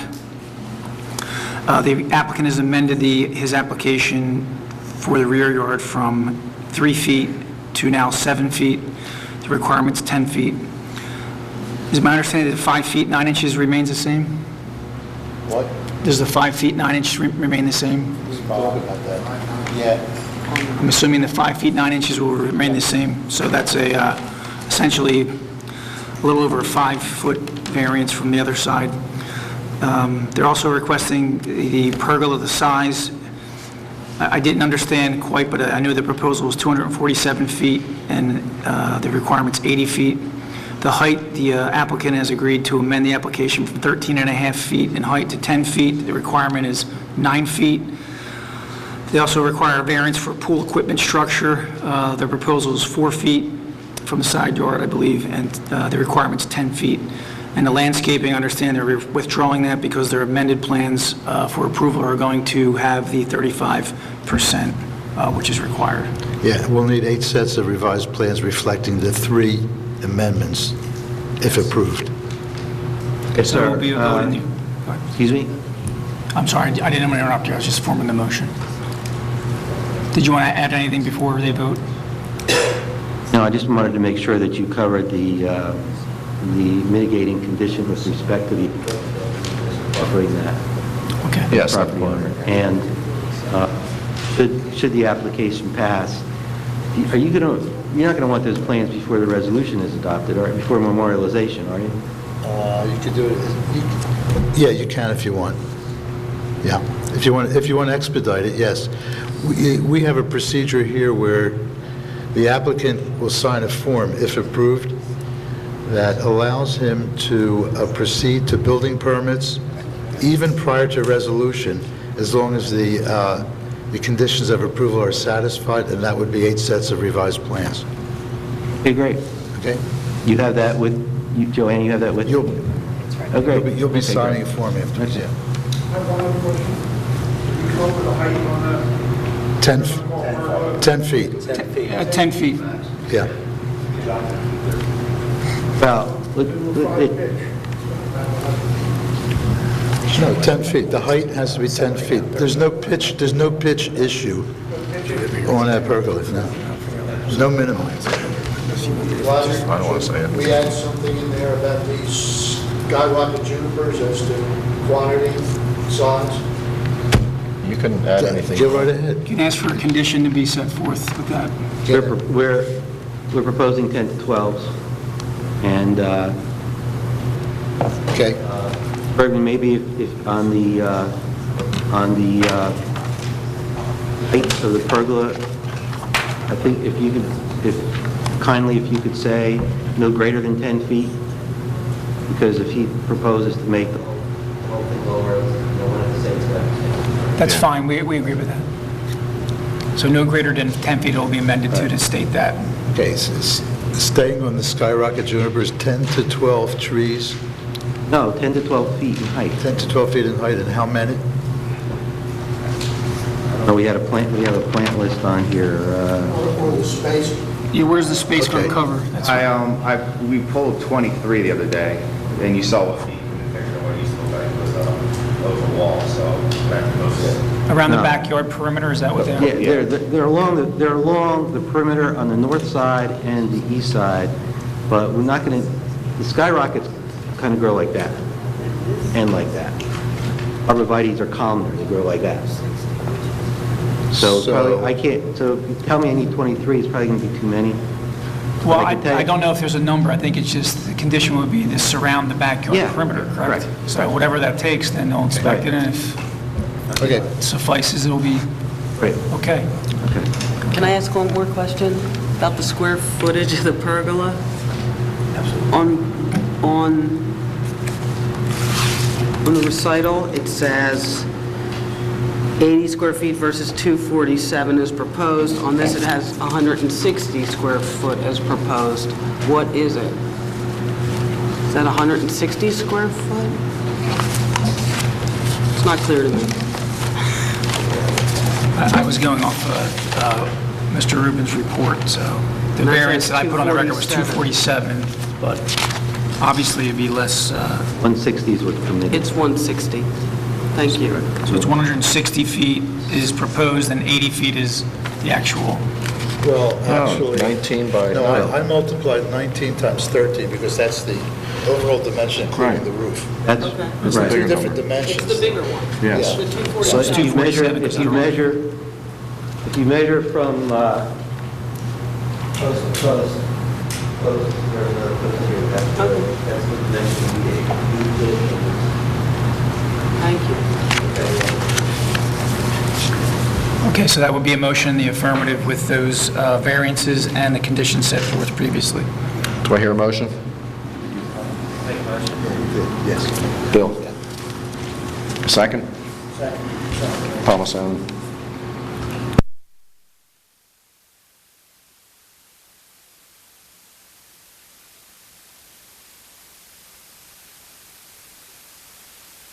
Moving the pool and giving us the setback on the back, that was my main concern because it was too close to the deck. Lowering the pergola is okay and everything else, and nobody from the neighbors came and talked about the pool equipment, so I'm going to vote to approve the application. I agree with Mr. Gaccio. I vote to approve. Mr. Gotzel said it all. I vote yes.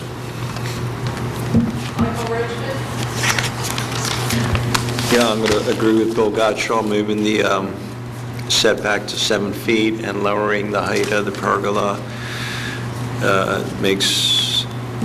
is a good idea, and I'm going to approve it. I vote yes for the same reasons the other board members.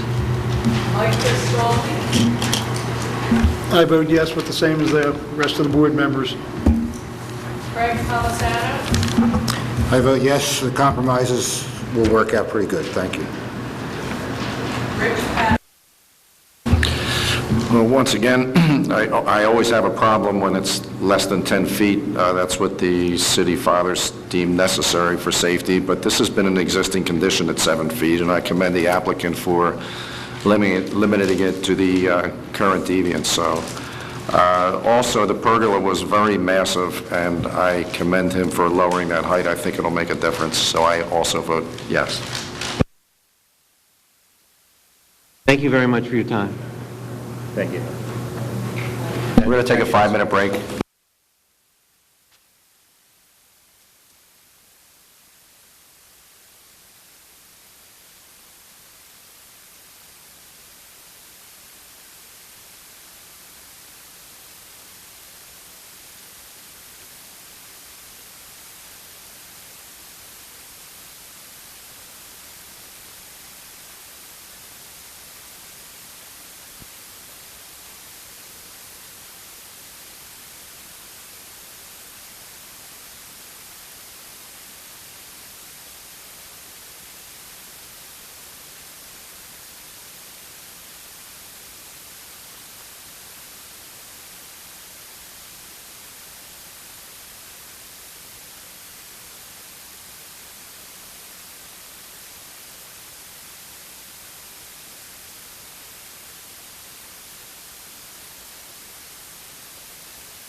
Well, I was here a visit to the brother.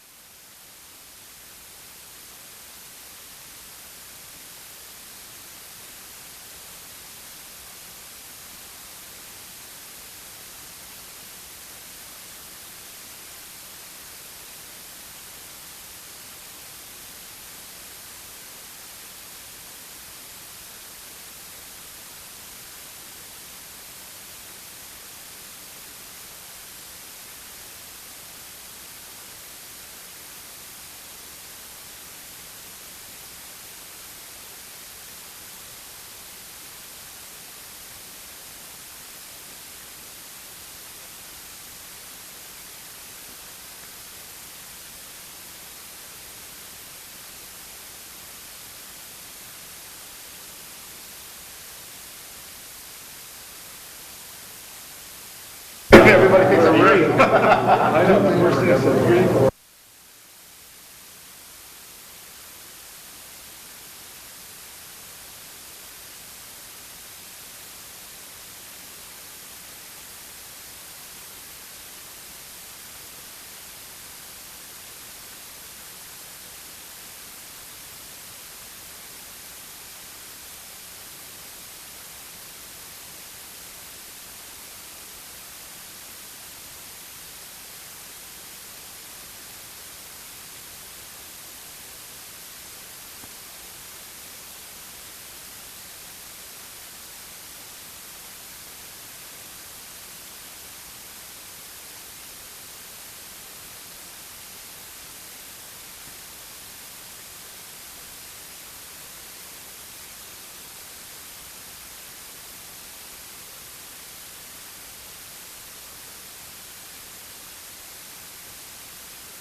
get started again.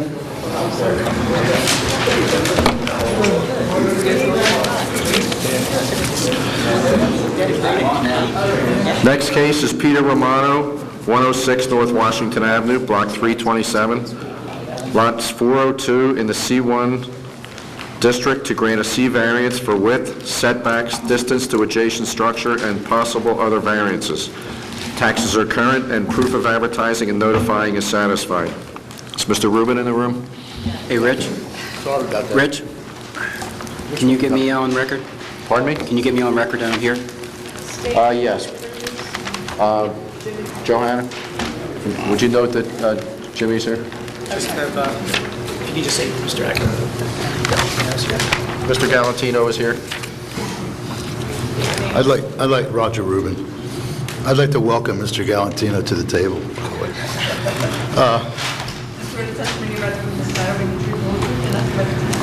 I do.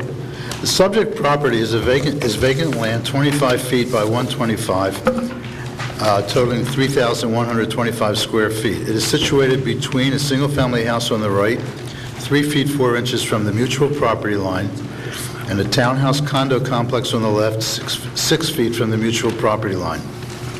This property was the subject of an application to the Planning Board in February to construct a 2-story single-family house with 3 bedrooms and a den, front and rear porches on the first floor, and a second-floor front deck over the porch. That application was withdrawn, and the present revised plan for the single-family house by architect John Opelenis is somewhat different. The present proposal is one story only for about the front half of the house and 2 stories in the rear. It has 3 bedrooms, 2 downstairs and 1 up, and a second-floor playroom at the top of the stairs. Side setbacks are 4 feet right and 3 feet left. The first finished floor is set at 15 feet above sea level, 1988 datum, although 14 feet is all that is required. Total height is only 22 feet 11 inches over the required 14 above sea level, although 28 feet is permitted. The plans clearly show the height of the first floor above grade being 8 feet and about 3 inches, which achieves the 15 feet above mean sea level first finished floor. The variances required are lot width 25 feet compared to 40 feet required. Side setback on the right 5 feet versus 4 required. Side setback on the left 5 required, 3 provided. Combined side setbacks 9 and a quarter feet required compared to 7. Distance between external walls of principal buildings 10 feet is required. It is 7 feet 4 inches on the right and 9 feet on the left. Comments. Board members, site inspections are critical in cases such as this to determine impacts, if any, on neighbors in the neighborhood. Second, the single-family house to the right is 2 stories high and has 5 windows and a door on the first floor and 4 windows on the second floor facing the side of the proposed house, with undersized setback and distance between houses as set forth above. The board must determine if there is impact in terms of light, air circulation, privacy, noise, aesthetics, and/or building mass by virtue of the shortfall. The end condo on the left has more than 8 windows on its 3 floors, prompting the same considerations. The proposed house is 18 feet wide, and the board might want to hear testimony about the possibility of narrowing the house a bit to possibly provide for wider side setbacks and distances between buildings. The proposed parking, insofar as possible, impacts on the neighbors to the right, which has a front porch, should be discussed. Note there is proposed a 7-foot landscape strip at that juncture. And finally, if approved, a condition should be imposed that foundation shall meet FEMA regulations as interpreted by the construction official. Another suggested condition, better aesthetic treatment of the rather stark side stucco facade walls. You're welcome. Chairman, members of the board, Chris Bailenson for Mr. Peter Romano for the property he has under agreement at 106 North Washington Avenue. It's lot 402 in block 327, located in the C1 zoning district for a single-family home. We applied the S25 zoning district criteria. This is a, fortunately or unfortunately, It's one of these typical 25 by 125 lots in that area that still proliferate, and we have to figure out something to do with them, those that can't be combined with other lots to make 50-foot lots and to make conforming lots. So included in the variances that Mr. Rubin spoke of, the technical variance of a lot width variance is also required because not lot area, lot area.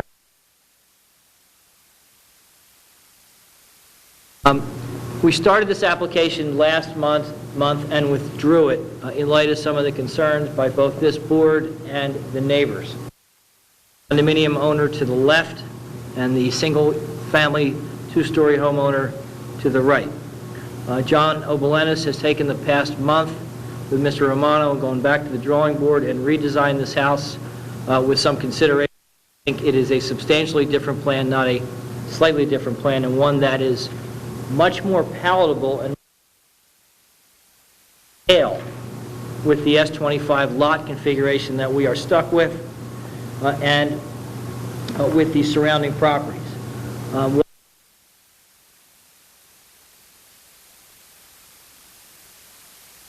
Is that we have proposed a full two-story house at 28 feet. That has been dramatically revised to what you see in the plans you have submitted for those of you who have seen them and looked at the property. The property now is a single story, about 14 feet high, 14 to 15 feet high, more than 25 feet back from the Washington Avenue property line, only raising to a two-story element to the rear. The property consists, and maxing out at about 21 feet of change at the ridge. So a full 7 feet lower than last month when we were here, and only at that rear bedrooms, and those bedrooms really can't be much smaller. They're like 10 feet by 11 feet. The property now, according to the site plan, can accommodate at least 3 cars, 2 in the driveway, 1 underneath, because we are in a V zone, and as Roger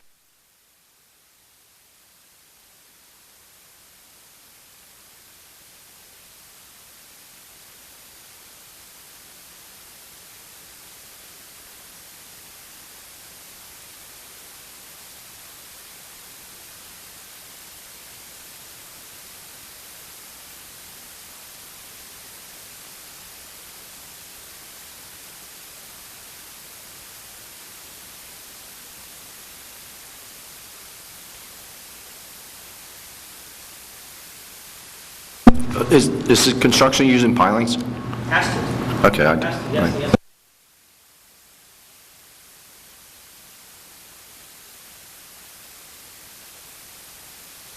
Front landscaping into compliance, so your curb appeal.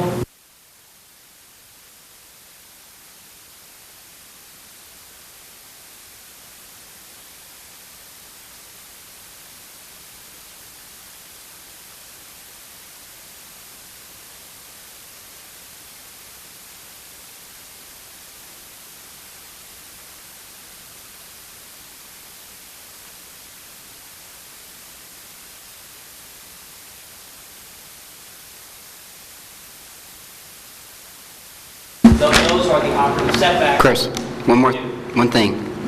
I know you want to go to 15 and reduce it to 14. Okay. But if you do that, you're losing the 1 foot freeboard. So you have 13 to 12, 12 to 13, and the additional 2 feet for the whatever your joist would be. You can have Okay. dialogue with I John, didn't- because I didn't want- asked him, I said, if that becomes a consideration, Okay. can we drop it? And he said he thinks you can, it still works. You still need the 2 feet, so don't get the board confused on that. Then if you would, then you can clarify Okay. that for me. I was trying to be helpful. Get it? Okay. We appreciate your helpfulness. Thank you, Mr. Bass. Chris, when is the construction going to start? Approximately? ASAP. I mean, a month, 2 months? Ms. Warren, if you would like to hear from Mr. Romano on that question. Have to swear him in.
Lennis.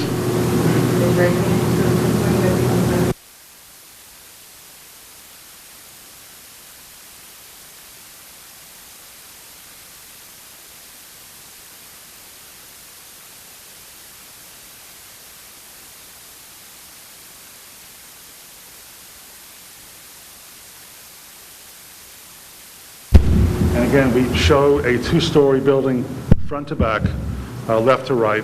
And our task was, and of course, as the architect, it was a difficult task of balancing between my client's needs, the neighbors on the left and right, the zoning regulations, and then air, light, and air per the zoning regulations. So we tried to come up with a solution that satisfied as many people, as many interests as we could. Here was to use all the tricks the architects have with the roof lines to go with the 5 and 12 minimum requirement for the roof slope, which brought the building down at that point. We reduced the front half of the building, again, to the first floor only, and where we had... When you do that, I think it's important to talk, give us a dimension. Where were we? The original, in the first application, we met the regulation of 28 feet above the flood elevation. We brought that down to 21 feet, 11 inches by, again, changing not only the roof slope on the top, but internally on the second floor, you have a little bit of an angle on the edge of the wall, so it brought down the walls a little bit, again, to create that reduction in height. And how about the first floor element? It's about, again, it's about 9 feet lower than the back half, 9 to 10 feet lower. So that in itself is a dramatically lower distance from the previous application.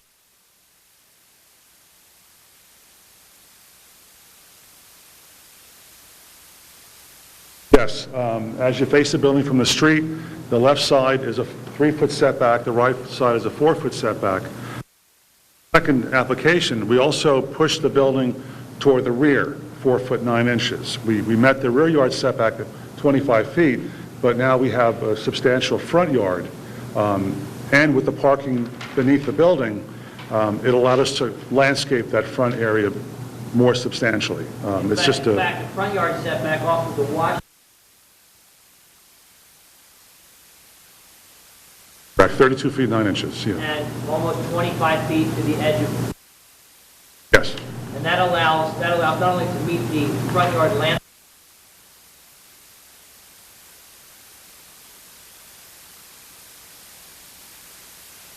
No, we have a single lane in front rather than a side-by-side we had originally, which is what compromised the front landscaping issue. So by having a single lane going straight into the building, then we can park the cars underneath the structure. And I have a diagram which I put in addition to the application, which is A1A.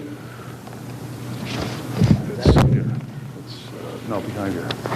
And it just shows diagrammatically that we can literally park 4 cars on the property. One in front, the building being 67 feet long, we can legally park 3 cars tandem underneath the house. So we could really max out the parking, take a lot of cars off the street. And single car outside the front, and then as many cars as you can fit inside. Now,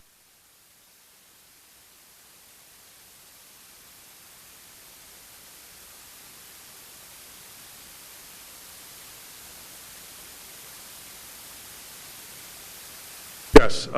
Again, there's so many factors involved to bring this building in conformity, making it work as a home with reasonable spaces inside. I did the experiment of reducing it by a foot to 17 feet. What happens is that the way the stairs are now, they're perpendicular to the walls, is that by code you have to have 3 feet at the bottom, 3 feet on top. No longer have a code issue of a proper landing, which means that we either have to turn the stairs sideways, which doesn't work, or double up the stairs, which then makes the home longer. And again, that was not an issue we wanted to look at. So that 1 foot really affected the layout internally. It doubled up the stairs on the inside. We lost 4 feet in rooms that are already small. I mean, we're looking at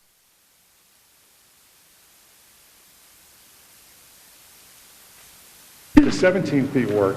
It really didn't work. and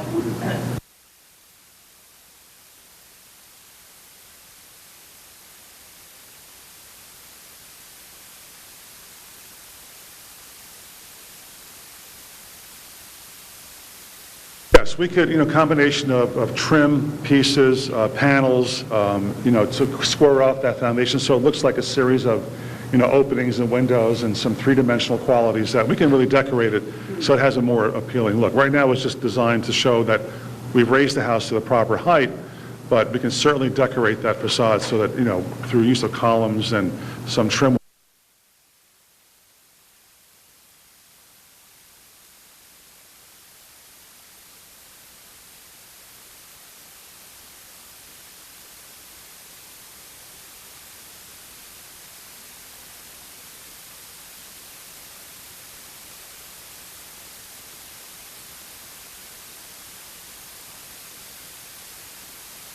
As far as the, what he was just talking about. The exterior advantage? Yes. That would be a condition? Absolutely. Yeah. And we give that to Mr. Rubin for his review? Exactly. Yes. Any questions from the board? So the front one-story addition, or the part of the structure would roughly be about 20 feet in from the side yard, or front yard setback? The front, 30? it's, the building proper is 32 feet, 8, 9 inches. 32 feet 9 inches to principal structure, 25 feet to steps. And then one more question, what would be the height of the roof line on the first floor, on that first floor ridge? So it's about 9 feet less than 2111, so you're looking at about 12 feet. 12 feet. 12, 13 feet. feet. Basically one story. Okay, thank you. Anyone else? Is there anyone here from the public that would like to speak? Please come before and be sworn in.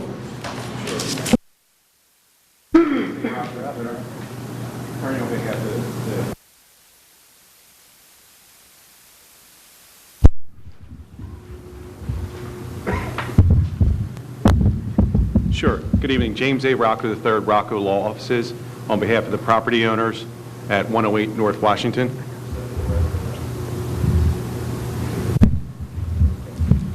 You one more time? To the right or the left if you're facing the house? To the right. To the right. Okay. The single-family home? That's correct, the single-family home. I'm sorry, Rocco, R-O-C-C-O. I am an attorney in New Jersey, yes, I am. And I have my card for the court stenographer. Although my New Jersey address recently changed, so you can just use the Philadelphia address. One of the issues that I think we want to, just to be clear and have the record set, the applicant today, and counsel can correct me, or Mr. Morano can correct me, the applicant today is the contract purchaser. He is not the owner of the property, correct? In my opening statement, I said he has the property under agreement. Okay. And that the agreement is contingent upon the grantings of the variance. The agreement has been provided to the board. They can read it. It says what it says. So one of the issues is that the current property owners, Mr. George Majida, has owned this property in excess of 30 years. And I think this came up before the board when we were here last, but just want to make sure that the record is clear, that there was an existing property, that there was an existing home on that property. That as a result of the property owner's failure to maintain that property, that property was condemned and demolished by the city of Margate. Yes, yeah, Mr. Morano, yeah, Mr. Morano. I have extras for the board. Yeah.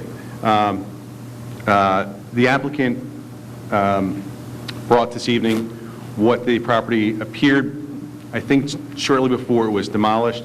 And it was vacant, is my understanding, and I can elicit testimony from the property owners at 108, that it was vacant and not in use for approximately 10 years before it was demolished. So the one issue is this board is aware, well, before we get to there, prior to the application or prior to the agreement of sale, the property owners at 108, nor were the property owners at 104, and they are here present today, neither of them had any written communications from the property owner requesting either to purchase the land or the property, or asking that if there's property on their property to sell to the owners at 106. So there's almost a jurisdictional issue before, as the board knows, before they can seek the variance, the owner who has a undersized or isolated lot that may be useless to go to the adjacent property owners to seek relief. That has not been done, and I I think if I asked Mr. Romano that he is not familiar whether there's any communication. Is that accurate? Okay. And I think the issue really is whether either of those...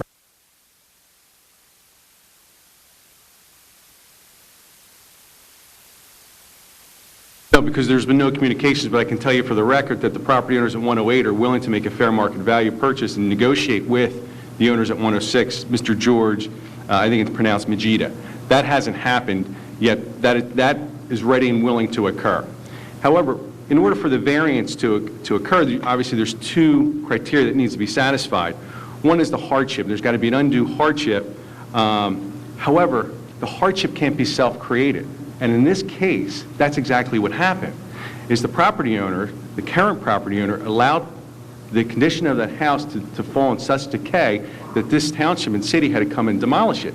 Now what they're asking to do is that they're essentially asking through the contract purchaser to come in and reap the benefit of failing to protect that property. If that property was still standing, they wouldn't be in the same position that they are now asking, right? They would be similarly situated to the property owners at 108, and when the property owners at 108 asked for an application to build up or to build back, they were subject to the zoning requirements, and therefore, for example, when they wanted to build that two-story addition, or the two-story addition, they weren't permitted to do the one stairs that Mr. Oblinus is requesting. What they'd have is a stair that turns, which is what would have had to happen because of the restriction of the setbacks. So I think that's an important issue that needs to be, this important legal issue that needs to be acknowledged and perhaps questioned by the applicant. The other is it's the variance has to not be detrimental to the rest of the public, and I haven't heard anything from the architect or there was no planner here tonight, that what is proposed is in consideration with the rest of the properties around it. I mean, council made reference to this is a typical 25-foot wide, 125 feet long, but what they're asking is that the property be constructed so as to be closer than any other property that's now being constructed. And I think if we were last here, I made reference to the folding table that was in front of me, which I believe the folding table that each and every one of you are sitting at is an 8-foot table. What they're proposing is that adjacent to the right side single family, that it be 7.4 feet. And that although we're talking about a 1-story in the front, 2-story in the back, with the elevation in the pilings, it's really a 2-story, 3-story, which, we've had much discussion in our previous applications about 10 feet. And Mr. Patterson has always said, I'm always concerned whether there's less than 10 feet with an adjoining property, in particular to a pool that doesn't have, anything that's building upon that. And so here, one of the considerations is the buildings that we're going to be so close. And I can elicit testimony from the property owners as to their specific concerns rather than me make arguments so that the record can be clear. So I'd ask Mr. Rocco to step up to be sworn.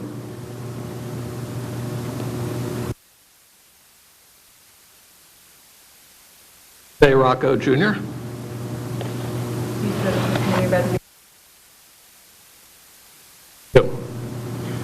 Mr. Rocco, how long have you owned property at 108 North Washington? Over 30 years. And when you purchased the property, can you describe what type of property it was? It was a bungalow. And how many bedrooms? I believe with 3. Course of the years, have you made application to approve upon that property? Yes. And the first application was to do what? You have 2 additions. One is a rear and one is an addition above. Oh, okay. Yes, we added a second floor. The first addition was an addition to the rear, correct? Correct. And is the addition to the rear equivalent to or the same width of the existing bungalow? No, it is within the required setbacks. There was a point in time where you made application to provide or put on a second floor. That's correct. Okay. In order to get the second floor, there had to be stairs? That's correct. Okay. And is the second floor up as wide as the existing bungalow, or is it in as well? Or so than the addition. And the stairs that needed to go up, are they straight stairs or are they somehow created so that Right there, like 7 going the other way. Okay. Go. Down. Is that better? Okay.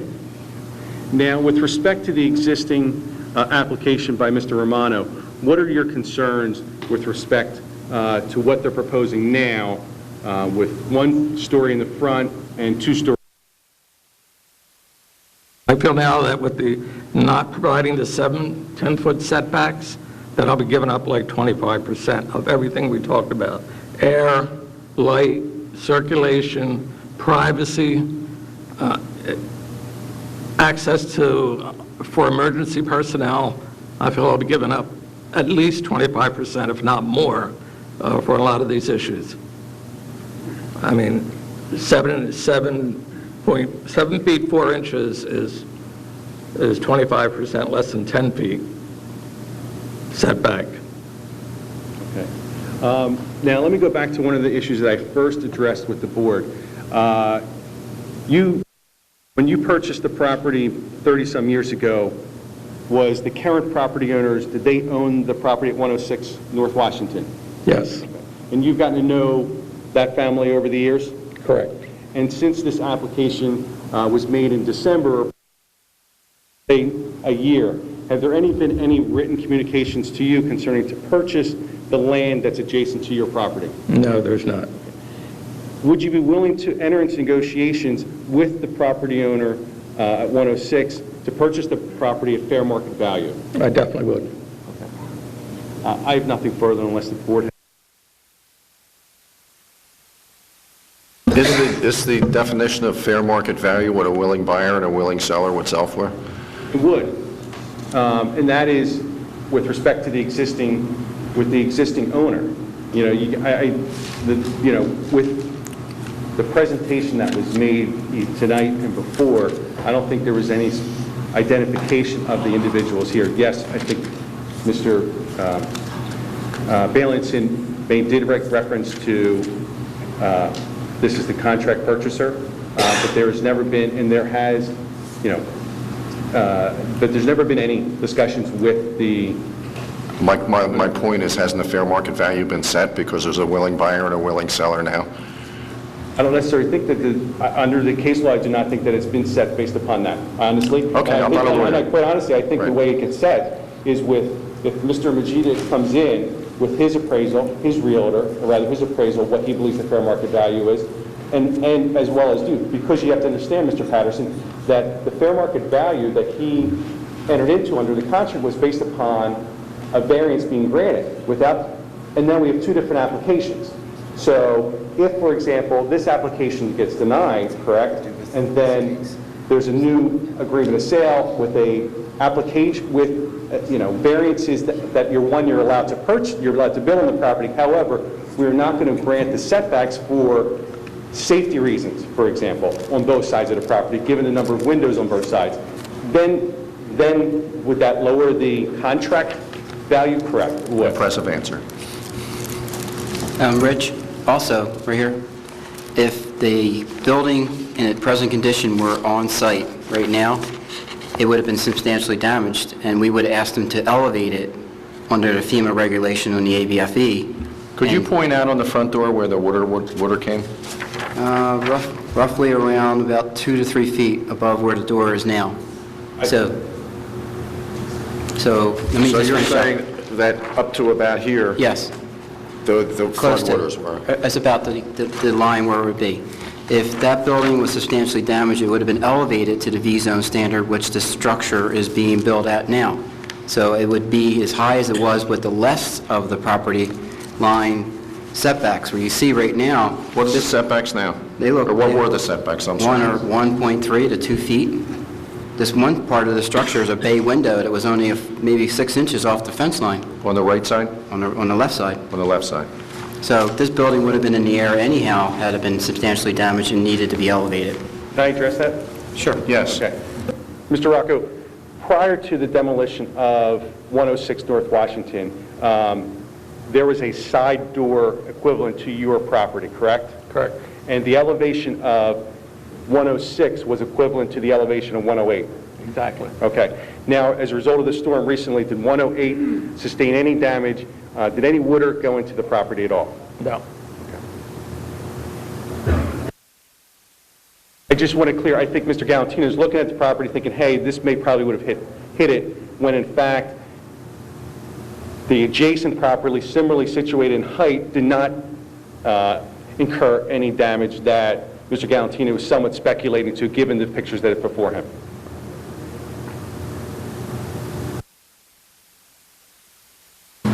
Would you say that's where the height would be, or the flood line? It's just amazing. Everybody in the rest of the neighborhood sustained damage, but it's okay. All right, well, that's your testimony. 108 did not take water. Do not. What facts are in evidence right now that 108 didn't do that? Who testified to that? Mr. Rocco, testimony from Okay, Mr. of his Rocco. own property? His own property, yes. Mr. Rocco, how many steps are there from the ground into your house? Picture of Mr. Rocco's house in the application shows 3-foot, 6-inch setback on our side. Yeah. And the stairs right on the property line. How many steps? It's 4 feet that way. What? He three steps to his side door. 1, 2, 3, and up. Yes. Okay.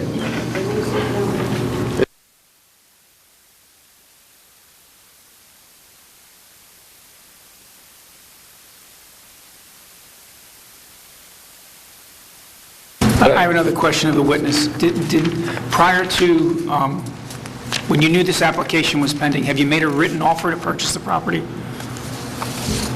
At 106, the subject property? Have you made a written offer to purchase the property? No, I don't. Do you know of anyone that has made a written offer to purchase the property? Okay. Personally, I don't. I have a question for, it's either going to be Roger or Mr. Galantino. If the existing house is raised to the new height for FEMA regulations, can even though the setbacks are non-conforming, then it's still allowed to be raised, right?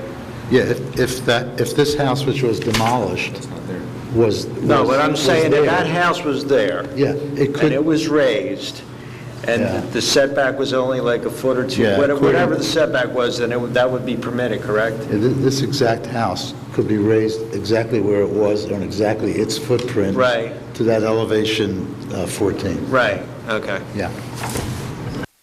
I'm curious to know why he hasn't made an offer on the property. Only, again, if you can answer. Because actually, I haven't been able to get a hold of Mr. Maja. Excuse me? The owner of the house. I have not been able to get in contact with him. And the only difficulty is, in reality, right, we can't, even if we make a written proposal, he's subject to the agreement of sale, that he has to follow through. But by law, every offer has to be presented, whether it's under agreement or not. Understood, but practicality, you know, and so, but the one thing that I think you can't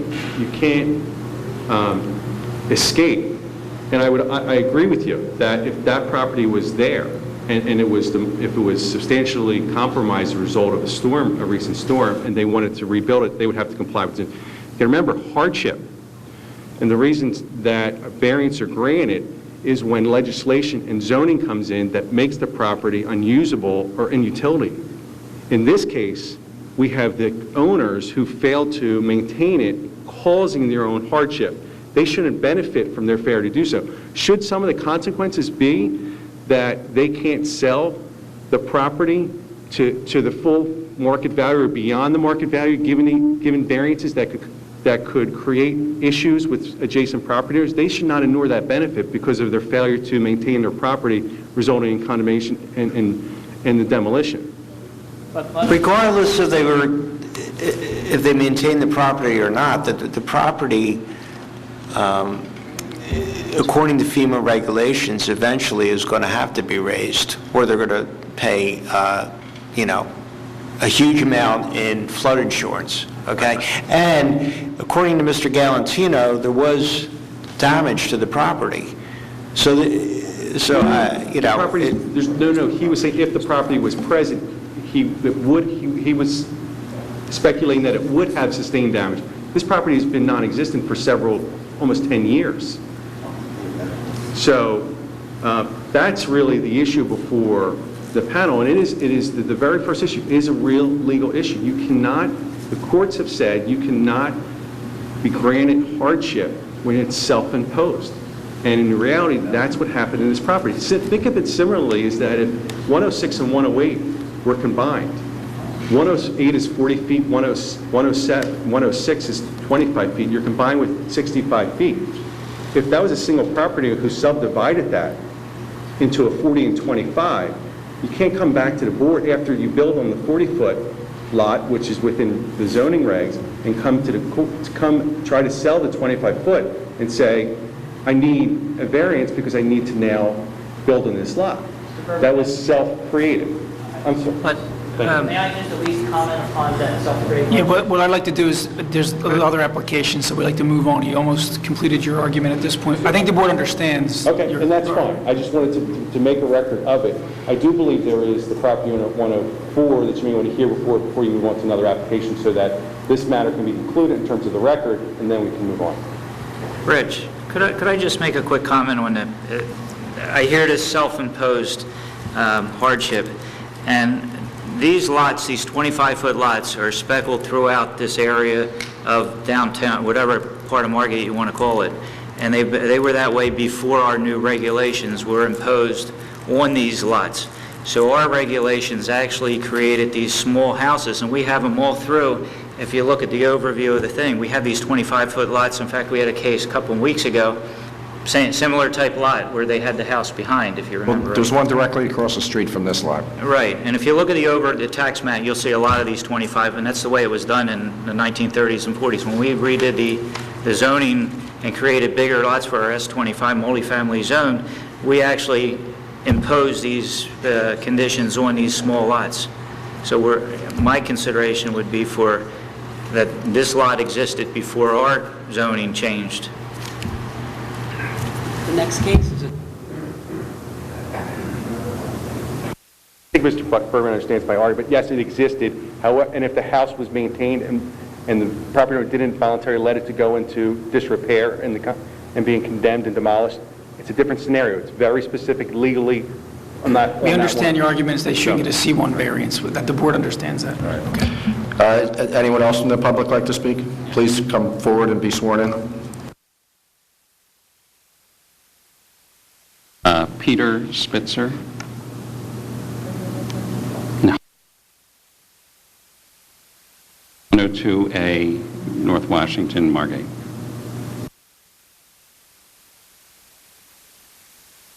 Yes. Okay, thank you for the opportunity to speak tonight, ladies and gentlemen. I do feel that this proposed home primarily affects the immediate neighbors on either side of the lot. On one side, the Roccos, and on the other side, me. And really, it's the issues of the immediate neighbors that really are of the utmost importance. And I'd like to just explain why this is a problem for me. I want to thank Mr. Rubin for the property description as described in the sheet, but I also want to give you a little mental picture of what it's like on our side. There is a fence along the property, and yes, the actual building is 6 feet from the fence, but we have bay windows that actually come out so that it's less than 6 feet to the fence. Furthermore, on the second and third floors of my house, well,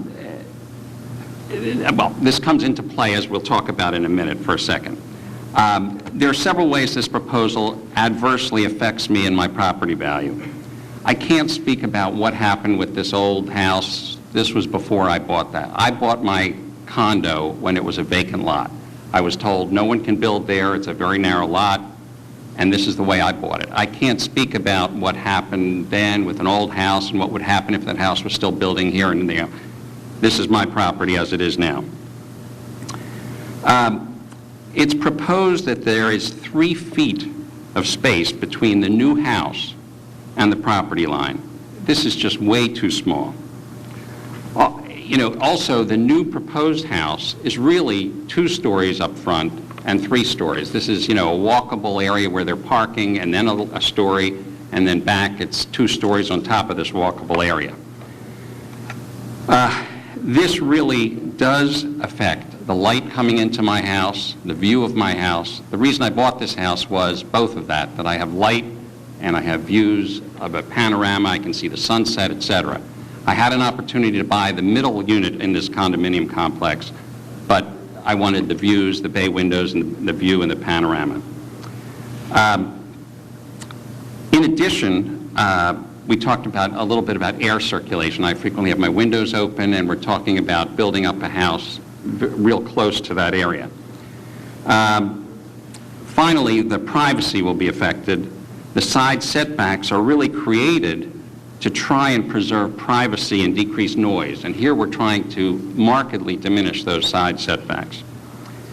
I'm not even sure there isn't a hazard of some sort, because you're talking about 3 feet of space, and that's if there are not trash cans and toys and hoses and whatever. If somebody has to run back and forth, that's a very narrow area, and I worry about that.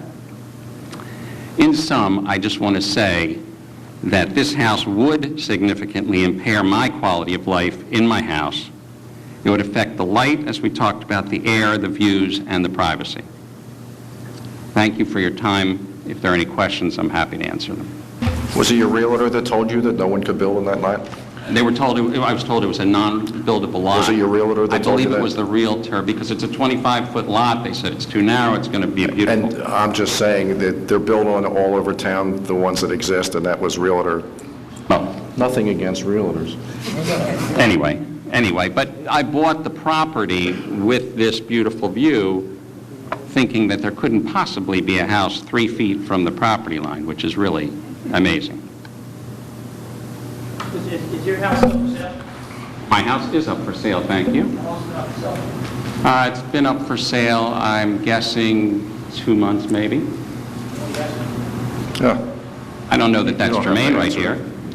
And I don't think it's germane that it's up for sale right now, or why it is up for sale. Your first floor, it consists of a garage. Is that Not have a garage. you converted that garage to living space? No, I never did. You don't know the property. We don't have, our house is different.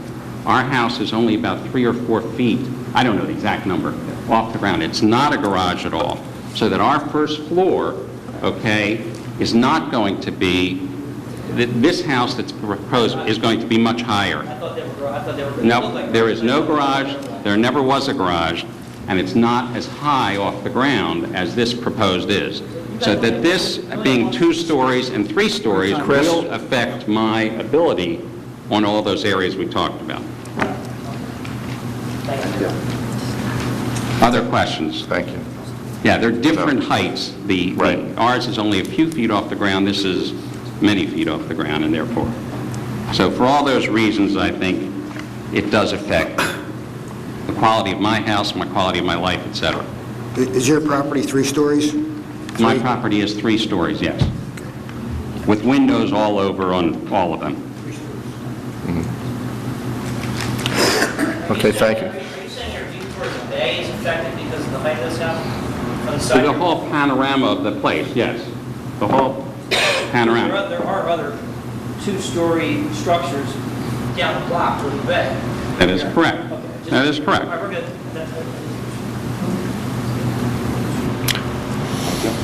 We have no questions. Okay, thank you for your time. Thank you. Is there anyone else here from the public that please come forward and be sworn in? Yes.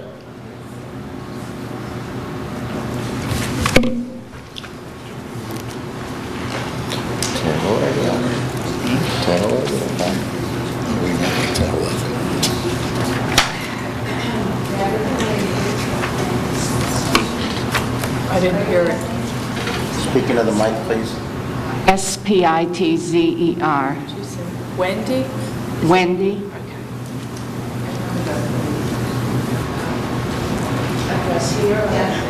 102A North Washington Avenue, Market.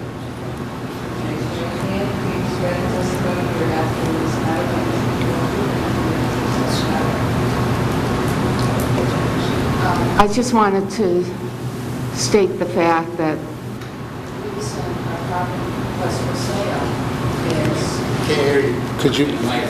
the reason the property is for sale is not anything to do with that property. The reason the property is for sale is due to an illness. And the fact of how much we're asking for the house, I don't find to be relevant at all to this discussion. That wasn't a question from the board, and the board would not even consider Nobody that. required you to answer that. I so know, you don't need to address that. Please. I really, that was very upsetting for me to hear. This is not something that we're looking to make a lot of money. We're selling it because of illness that I have, and we need to sell the house. That's all I really wanted to say. Thank you, but that didn't come from the board, that came from a Oh, I know it lawyer. didn't come from you. Right. But it was brought up. Yes. And I did find that upsetting to think that, somehow we're, in this for the money or whatever, and that it just We struck me appreciate the wrong way, and I don't hold any of you responsible for any of that. Thank you. We can't control what attorneys ask, but we can control whether you answer them or not. We didn't make you answer that question. Pardon me? We don't control what they ask, but we control how you answer those things, and the board didn't require you to answer that, so thank you. Can I clarify one last thing? We wanted to sell the house, unfortunately, because of medical illness before we even knew this was going to happen and got a note from Mr. Romano. I don't think the board cares. Okay. Is there anyone else from the board, the public that would like to speak? The public portion is closed. Is there any more discussion from the board or any questions from the board? Once again, I would like you to phrase this resolution, please. Well, let me, Mr. Balanson, do you want to make any argument in response to the public portion? And if you could, just quickly, obviously, is there's talk about a hardship variance. If you're going to be requesting that, just obviously give your reasons why, and also, I'm assuming a C2 variance will be requested also. So. We understand the self-created hardship issue. That's what I wanted to ask. I can't get around that. Because all I can suggest is that anybody if the gentleman who spoke is suggesting that the seller of this property should be bound by some lower purchase price, whoever purchases this or agrees to purchase this property is going to be before this board asking for similar variance. There's not been a 25-foot lot in this town that has been built upon without side yard setback variances. There has not been. So the price that is reflected in the agreement that Mr. Romano has reflects the fact that we have to go through this procedure and process, and it is a risky one, and one that we know doesn't always work. So the price reflects that, I can assure you. I understand the issue with respect to self-created hardship. I'm not saying that that's the genesis of my case. It's not. The genesis of the case is a flexible C variance. You have a vacant lot, you have a dilapidated structure that came down. We have designed a house that we think fits in with the community, fits in with the development pattern, and based upon the way the house is designed, we really don't think that the negatives outweigh the positives.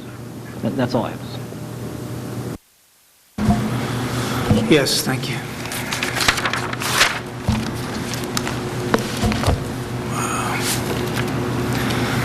This is the Romano application. The applicant's requesting a variance for lot width. The lot width is 25 feet. That is a lot width that was, I believe, existed prior to the zoning changes where that zone was changed to a 40-foot minimum requirement. They're also requesting side yard setbacks. Right side, 5 feet is required. The proposal is for 4 feet. Side yard setback on the left side, 5 feet is required. The proposal is for 3 feet.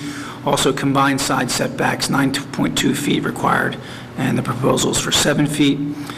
And the last variance is for distance between external walls of principal buildings, 10 feet is required, and 7 feet 4 inches is proposed.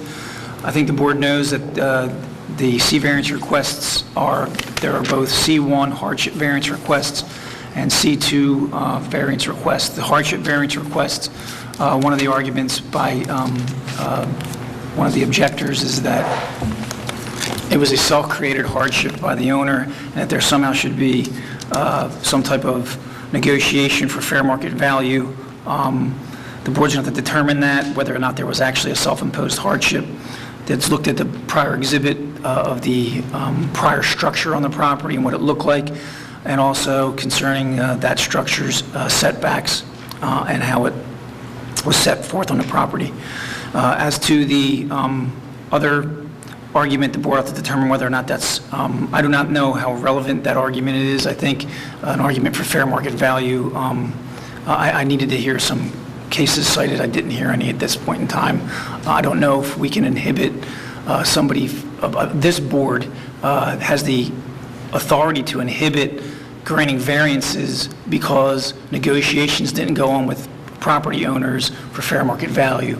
I don't think that we have that jurisdiction. Also, there's C2 variances that are required, and obviously that those terms can be that the it will be granted if the variance can be granted without substantial detriment to the public good, that the benefits of the deviation would substantially outweigh any detriments, and that the variance will not substantially impair the intent and purpose of the zone plan and zoning ordinance. I don't believe there's any conditions, are there? We have two conditions. I'm sorry. If approved, that they will not start construction till issuance of the firm maps by FEMA, as long as they take place before June 30th. And revised plans should be submitted showing aesthetic improvements to the side elevations. The breakaway walls. Well, I think banding was discussed.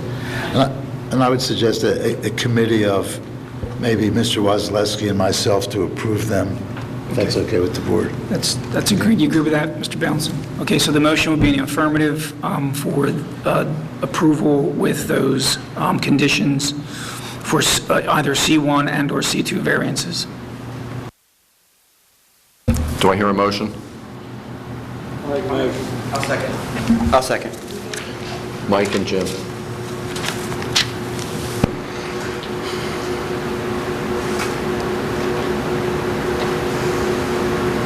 Bill Gotchell?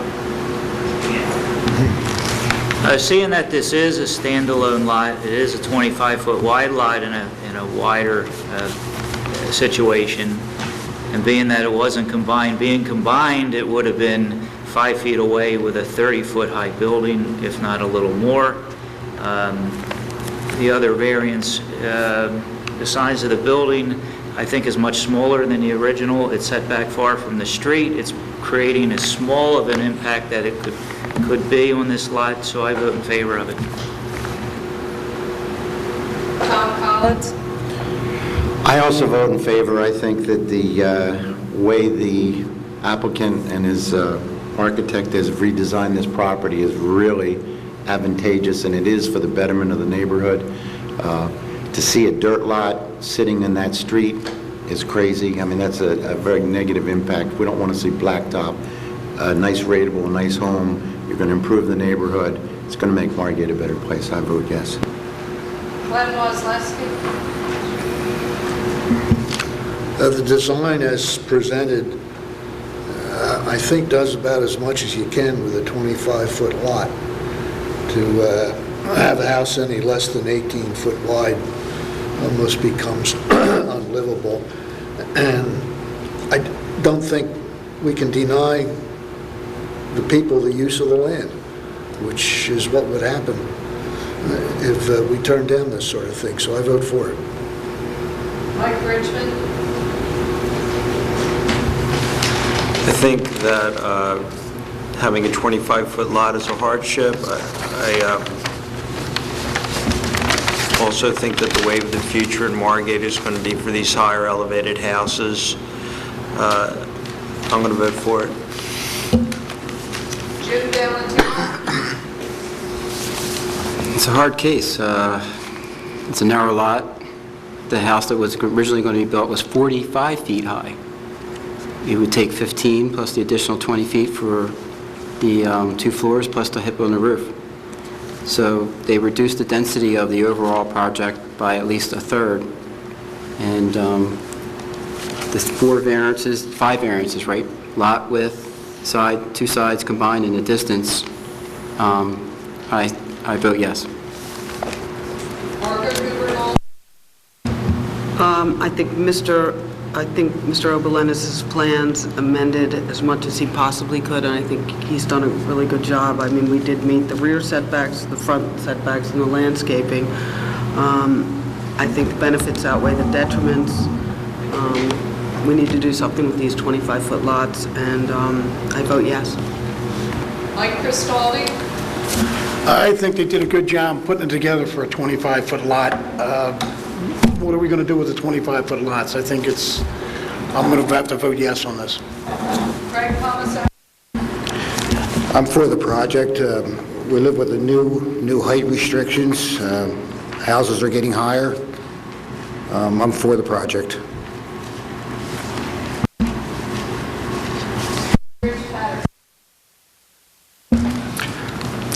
I can just repeat what Mr. Galantino said, so I agree with the project. I vote yes.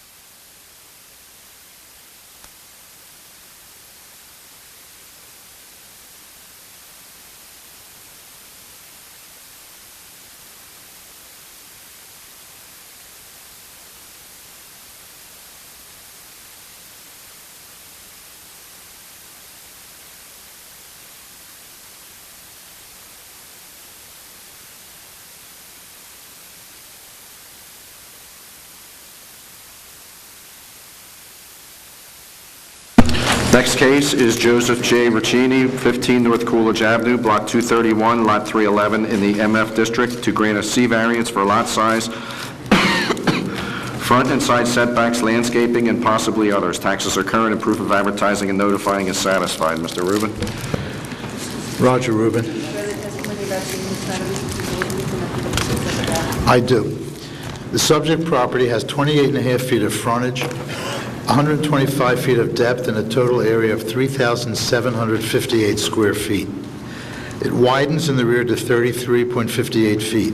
Presently, there is a house containing 2 units situated in the rear of the property, and per the plan submitted as drawn by architect Christina Buendicho, it is proposed to demolish that duplex and construct a new single-family home situated as shown on the site plan. It would be 2 stories with a storage attic above containing 4 bedrooms and front balconies on both floors. A 2-car parking pad in front of a 2-car tandem garage is proposed, as well as a concrete rear patio. Side setbacks are 5.54 feet right and 5.16 feet left. The height of the house conforms to zoning at 30 feet above the ABFE +2. The variances are the following. Combined side setbacks, 37% of lot width is required, which is 11 feet and 8/10ths of an inch. The actual combined setbacks are 10 feet, 7.2 inches. This is a variance of about 6 inches. It may be considered de minimis, especially as each of the side yards individually slightly exceeds the required 5 feet. Lot width, 40 feet is required versus 30.1 average lot width. The board's observations on the suitability of the proposed house within this configuration is relevant in this matter.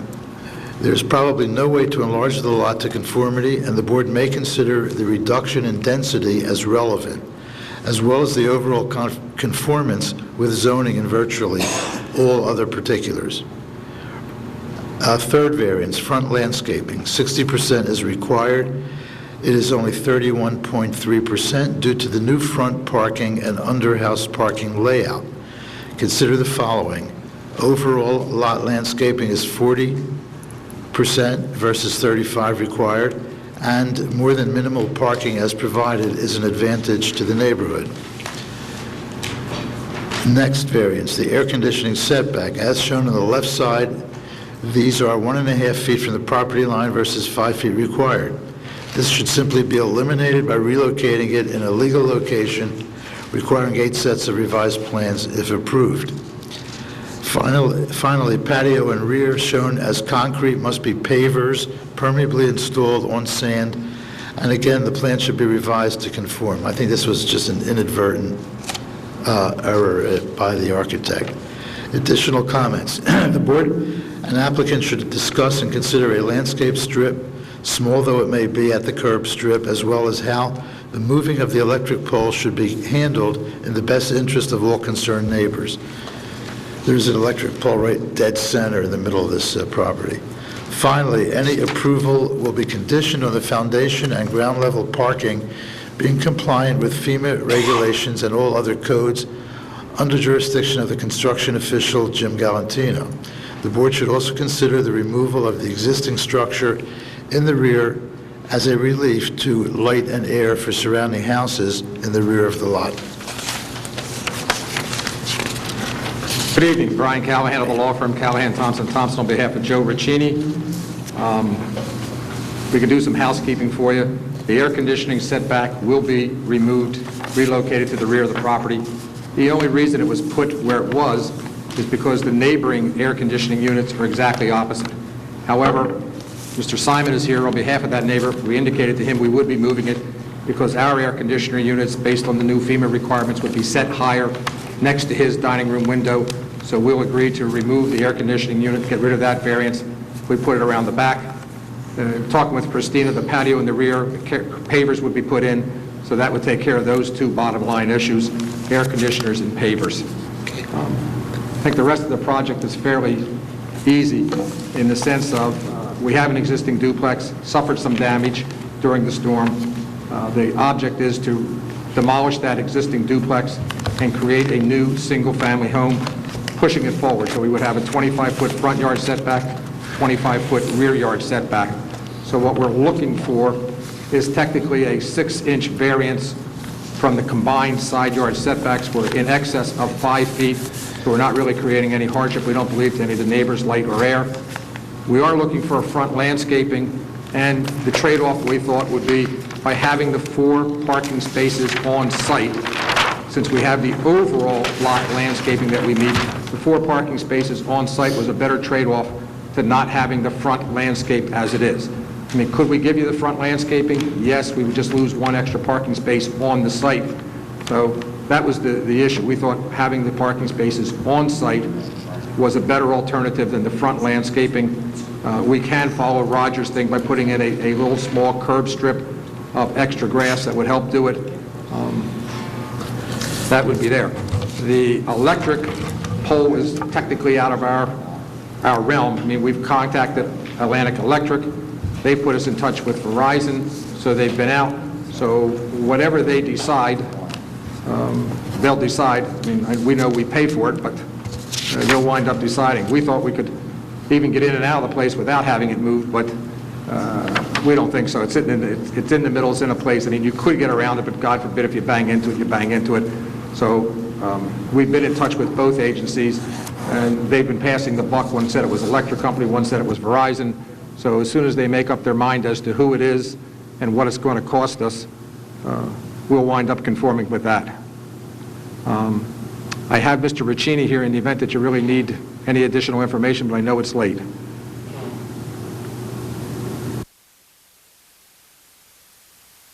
I don't think the board has any questions for him.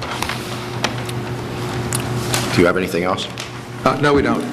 Is there anyone here from the public that would like to speak? The public portion is closed. Does the board have any questions?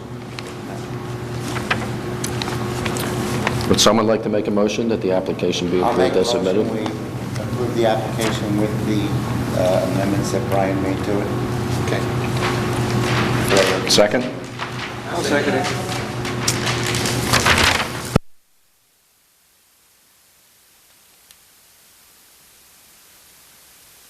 This is another application in our multifamily district that has smaller than usual lots, so I vote in favor of the application. Tom Collins? I also vote in favor. The trade-off versus what's there in a multifamily to a single-family home. Your plans are magnificent. I'm sure you're going to keep the property nice. It's going to make a major improvement to the neighborhood, and it's not going to have any negative impact, so I vote yes.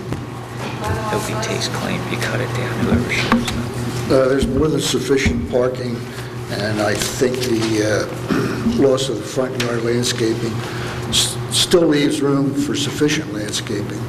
And certainly going to spruce up the neighborhood, I vote yes. I commend the applicant and Mr. Callahan for working out the two issues. The combined setback is still an issue and a lot width, right? And I vote yes. Mike Richmond? I think the landscape variance is balanced by the extra parking, and they're still maintaining 5 feet setbacks on each side. I'm going to vote yes. Marvin Rinaldi? I believe it certainly is an improvement, and I think you've done a great job, and I vote yes. Mike Cristaldi? I definitely think it's a real improvement on the neighborhood there, going from a duplex to a single family. I definitely vote yes. Craig Palmisano? I think it's a nice plan for the very small lot that it is, and I approve it. Rich Patterson? Well, I'm sorry the architect's not here tonight. I'd like to commend her on a plan well done, and I know Christina comes before the board a lot and has done some nice work, so I think she did a nice job for you, and again, with a small lot, it was an impressive job, and I think it improves the neighborhood. I vote yes. Yes, 9 yes, 4 no. Thank you very much.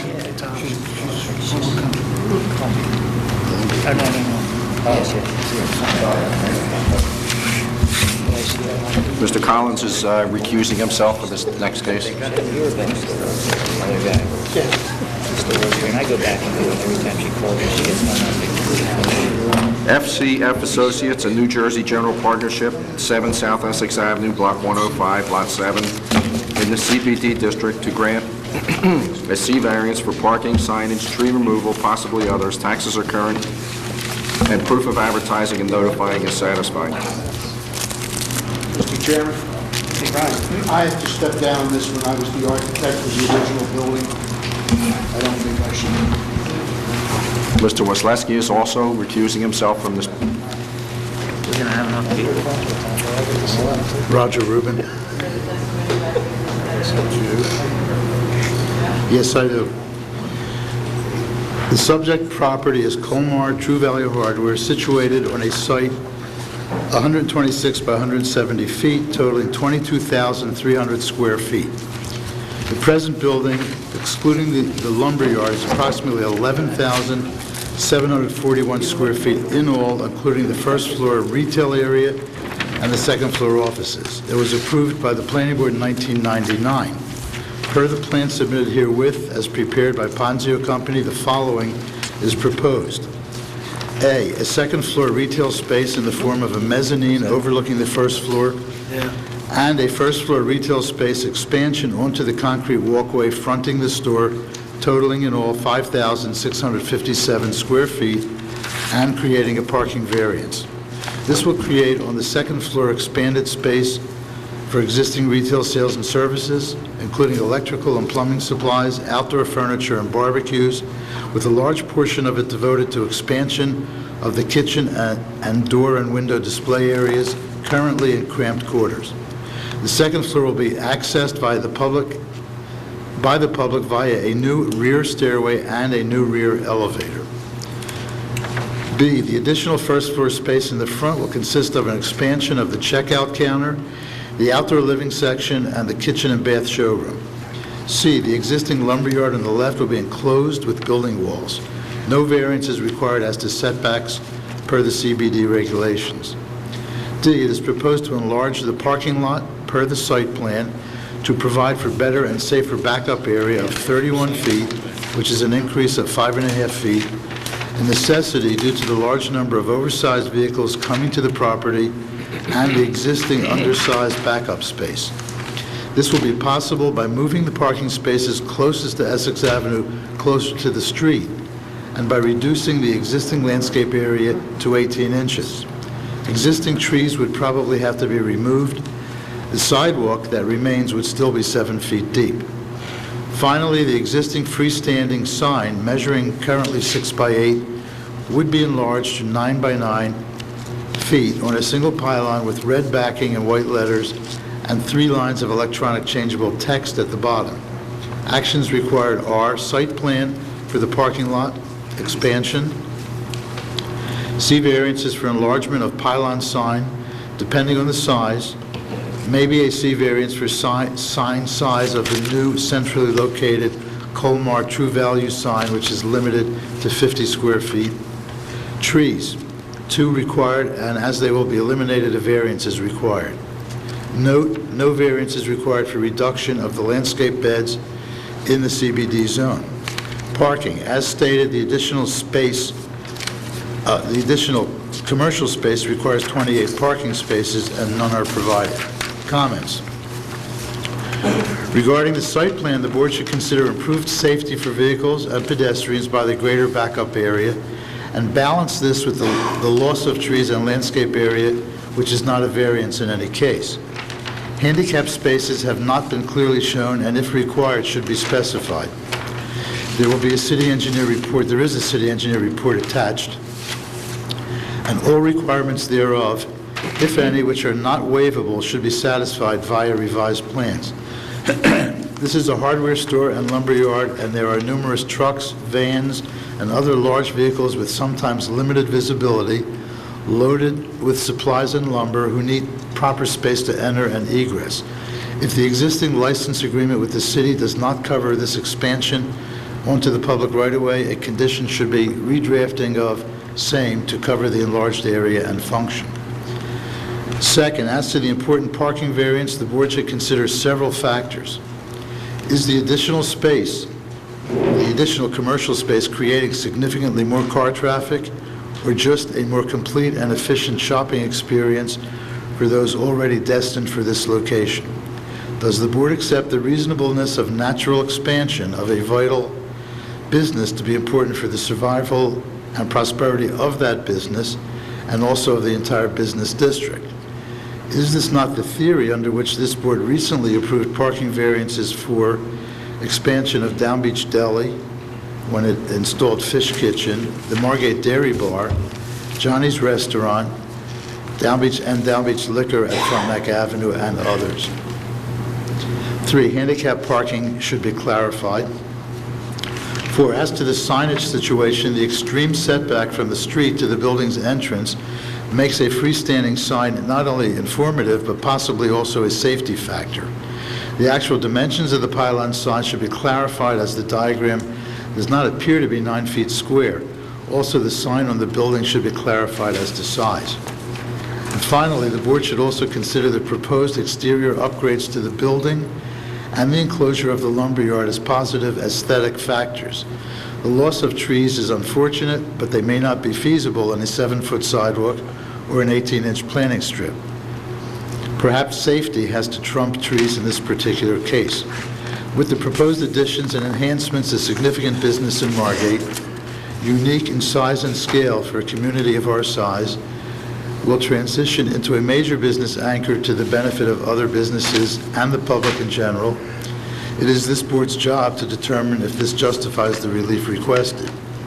Attached is a copy of the letter from Remington and Vernick, which the applicant and his attorney has received a copy of.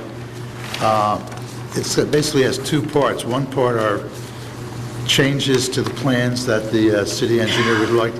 The other part are waivable requirements, which this board normally permits the city engineer to have the discretion to waive whatever is asked for. So just make sure you put into the record what you're waiving, and that becomes part of the approval, if approved. We will. Okay, thank you. Good evening once again. Brian Callahan of the law firm Callahan Thompson Thompson on behalf of FCF Associates and New Jersey Partnership, 7 South Essex Avenue. Rather than giving you a long reopening, I see Mr. Richmond yawning. Mr. Bergman, real quick for you, we have 4 exhibits for you right tonight. A1, aerial photograph. A2, a site plan. A3 is the front elevation and sign elevations. And A4 is a floor plan. So without further ado, let me call Mr. Ponzio, and as Mr. Ponzio discusses these things, we'll walk you through the variance relief as part of that discussion. Just for your name and for the record, please. Your opinion,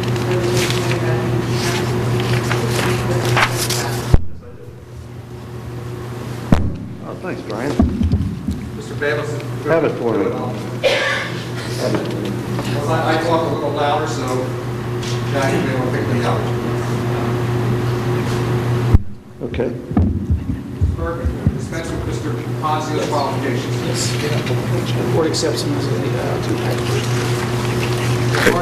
Part of your opening, why don't you walk the board through the location, even though everyone knows it, but just for the record, where we're located and what's there now and what we're proposing. Do that. A few things, Brian, also. You know, you go into a business and you hope you're successful. And one day, you hope you're able to expand that business. And, you know, I deal with this in my world almost every day with our clients of our firm, with businesses. All these barrier islands, there's not much land. And it seems like the successful businesses struggle to expand their business. This board has seen a lot of examples come before them, and you've done a great job with that. You weed out the ones that are not good, you weed out, and you approve the ones that are good. And the examples Mr. Rubin cited, they're perfect examples. Without the action of the zoning board, think about it, none of them could have expanded their businesses. It's fantastic that they're able to do that, and the businesses here in this town, not many towns have what Margate has going on right now. We were in the zoning board in Atlantic City today. They passed resolution number 3 for this year. 3, all year, in Atlantic City. You had 7 or 8 cases tonight. And just to show you what's going on down in Margate. So it's a wonderful job with that. I think one of the best things for a city, and a lot of times you measure the success of a city and how wonderful it is to live in a community, is you measure the success of the business community. The business community here in Margate, for the most part, is thriving. Maybe not everyone, but for the most part, it's doing very, very well. Mr. Collins' business is no exception to that. So here we are tonight trying to expand a business that's been very successful. There's no land available anywhere within close proximity to that business to grab more land and expand. And with that in mind, Tom and Sons, I think, have been extremely creative in what they came up with here. Taking that expansion and putting a mezzanine on the inside of an existing building without expanding the building. I'll show you what that means. I think it's very creative, very interesting, the way they've come up with this. So there's the site. Everyone recognizes the property. It's the location, a central location in the city, off of Ventnor Avenue on Essex. Atlantic is all the way to the right-hand side of the exhibit.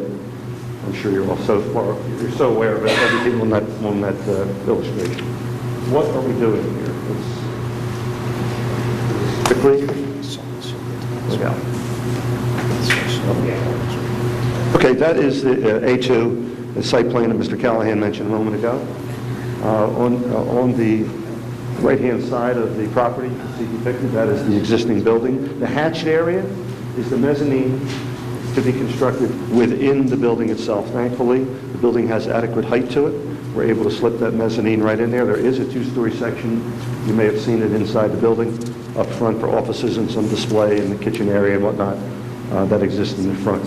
So we're going to be able to extend that same elevation right throughout that building, create that mezzanine. There'll be an opening in the center. It's going to be quite attractive, pretty interesting. There's some old, in my day in Atlantic City, there's some old 5 and 10s, we used to call them in those days.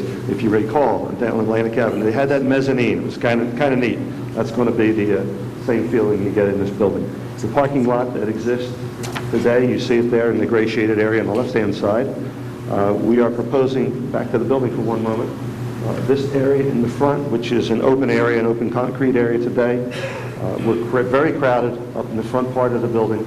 We're asking the board to allow us to continue the front wall of the building in the front alignment, that is, to fill in that space, if you will, creating a total area of addition of 5,657 square feet, which encompasses the mezzanine as well as the one-story addition in the front. We also are asking for a slight change to the parking lot. We're going to widen out the aisle. We're going to slide the parking somewhat toward the left-hand side, toward Essex Avenue. That will narrow down an existing planter by 5.5 feet in width. There are a couple trees in there I'll speak to in a moment what's going to happen there. There are some actions before the board other than the site plan, the variances. As Mr. Rubin mentioned, the parking variance, I'll touch on that in a moment. The signage, there are 2 sign variances, one for a facade sign, one for the pylon sign. There's a variance for the elimination of the 2 trees. That's the extent of the relief we're seeking. Is that correct, Brian? That's correct. Okay. Let me go to signage. Let's show you what the building is going to look like. I have a couple photos I'll pass around today. It was a nice day, believe it or not. Thank you. The front of the building, that was important. This one here, secondary, comes up. That is the front facade of the building. There is a major improvement being proposed for the entire front. You can see it. I believe it's quite attractive. You've got the national logo there, True Value at the front. 2 entrances. The second entrance to be created on the left-hand side for the Kitchen Design Center, which has blossomed. It's really taken off, especially with all the custom homes down here in Margate and the folks that are renovating their homes all throughout the city, and for that matter for Longport and Ventnor as well. This really is a business that services not only Margate, primarily Margate, of course, but not only that, but Longport, or essentially no business district at all. And Ventnor itself has one relatively small hardware store, but this is certainly a business that's used all by our down beach communities. It fits a need.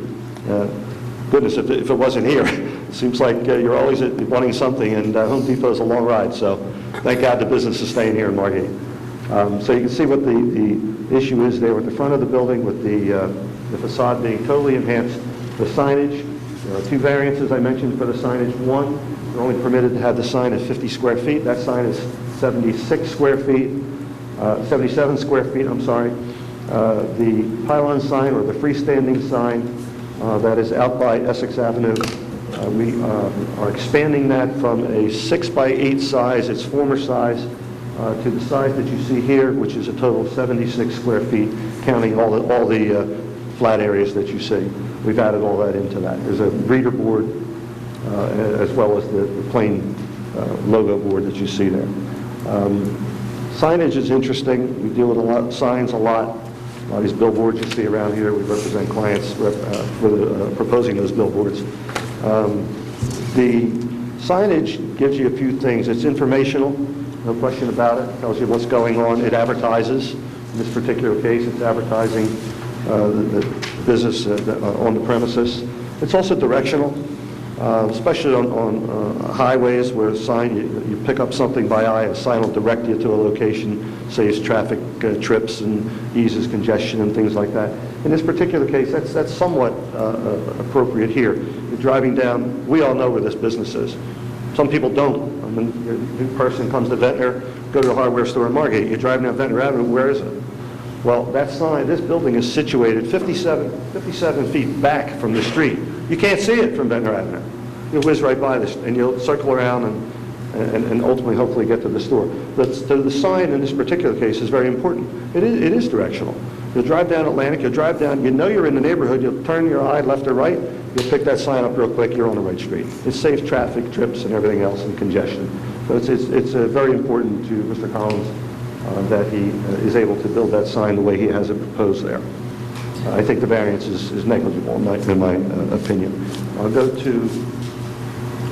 Art, excuse me, what's the square footage of the main sign over the entrance? This is 77 square feet. Measured how? Is that on the lower right in that sketch? Is that how you measured the That's the 77 square feet. Okay. Yeah. This is just taken right from there. Okay. Interior. And the pylon sign, Art? The pylon sign is a total of 76 square feet each side. It's two-sided. Quickly, hard to make anything out of that. particular exhibit. This was given to us by True Value through Mr. Collins. And his son is quite adept at the computers, so he sent us this plan. It's hard to see, especially from distance, but the mezzanine fits right around the building, and as I said, the center part of that is open.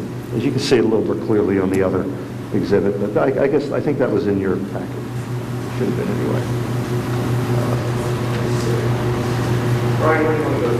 Well, I also just want to go back real quick on the signs. Yep. The signs also have the ability to put forth messages in the event of emergency from city fathers, because it is, part of it is a message. So if there's something that has to be alerted to or sent out, that message board can relay that type of information for these people going up and down the streets. Stay off the streets, exit, do whatever you think you need to do. And Mr. Collins has indicated that he's willing to do that as part of the community involvement. So if there's messages that the city needs to get out, even though it may have minimal impact in the sense of people doing mass emails, mass telephone calls, etc., it is still something that is worthwhile to do it and put it on a message board so it has the availability, people coming up and down that street to know what's going on. So that's... So would political ads be on there too? Would political ads be on there too? Okay.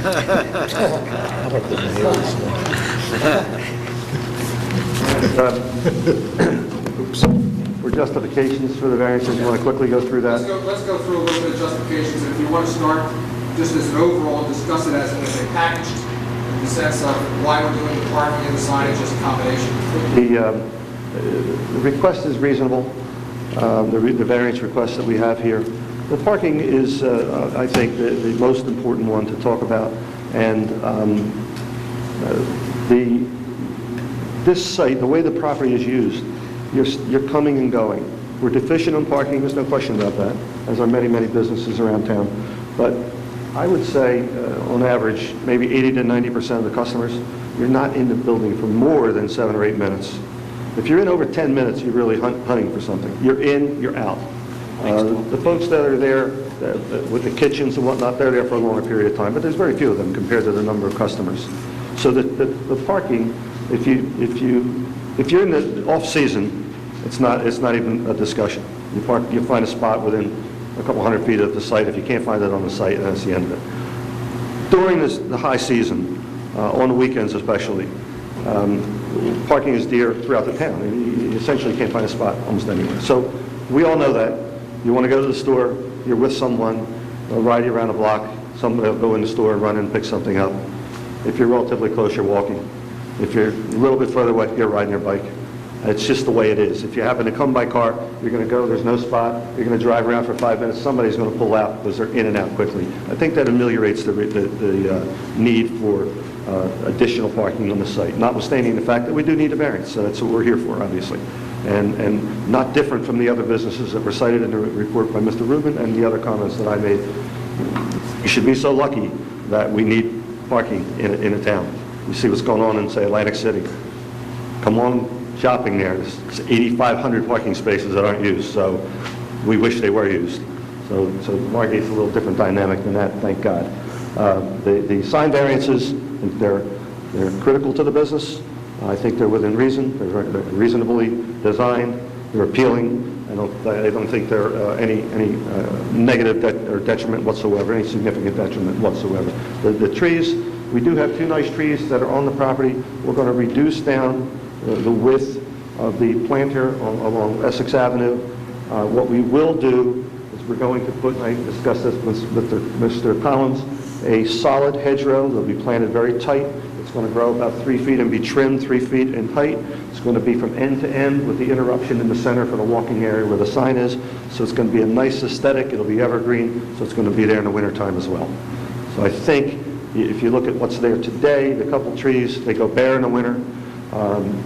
These evergreen shrubs up here in the front will not, and Mr. Collins is going to maintain them impeccably. I'm certain of that. Positive and negative, just quickly. Let's talk a little bit about the positive, general welfare, community-oriented. We always talk about aesthetics. I think the front facade is much prettier than what's there today. It's subjective. That's not really the important thing as far as the benefit. I think the benefit's the general welfare here. We have a business that's doing well and wants to expand in this town, and I think the expansion of that business, the fact that that business is even there, promotes the general welfare of the city of Margate, in my opinion, without a doubt. I'd guess everybody in here has used that business before. I have a marina property. Everybody in the marina loves this business being there, because you're always looking for a screw, a piece of wood, or a drill, or whatever it happens to be. And goodness, it's right there. It's so accessible. It's wonderful. So I'll tell you personally, it does promote the general welfare, without a doubt. Negative criteria. Negative. You look at the public good criteria, there's two prongs that are negative. One is the public good, and really that focuses on the neighbors. I don't see any neighbors objecting to this case in here. I think the neighbors play off of this business, and I think this business is positive to those neighbors, without a doubt, because of what it provides. So that answers the negative criteria as far as the public good. As far as the zone plan, first of all, the use is permitted. We are standing here not asking for a D variance. This is a permitted use, so the zoning ordinance contemplated this particular type of use to be here. So I think in itself that answers a large part of the negative criteria. The other, insofar as the other testimony I rendered about hopefully with the signage, how it helps with the traffic, elimination of some congestion, the way the parking in this property is stop and go. There should always be parking if you wait a few minutes and come in and out of the place.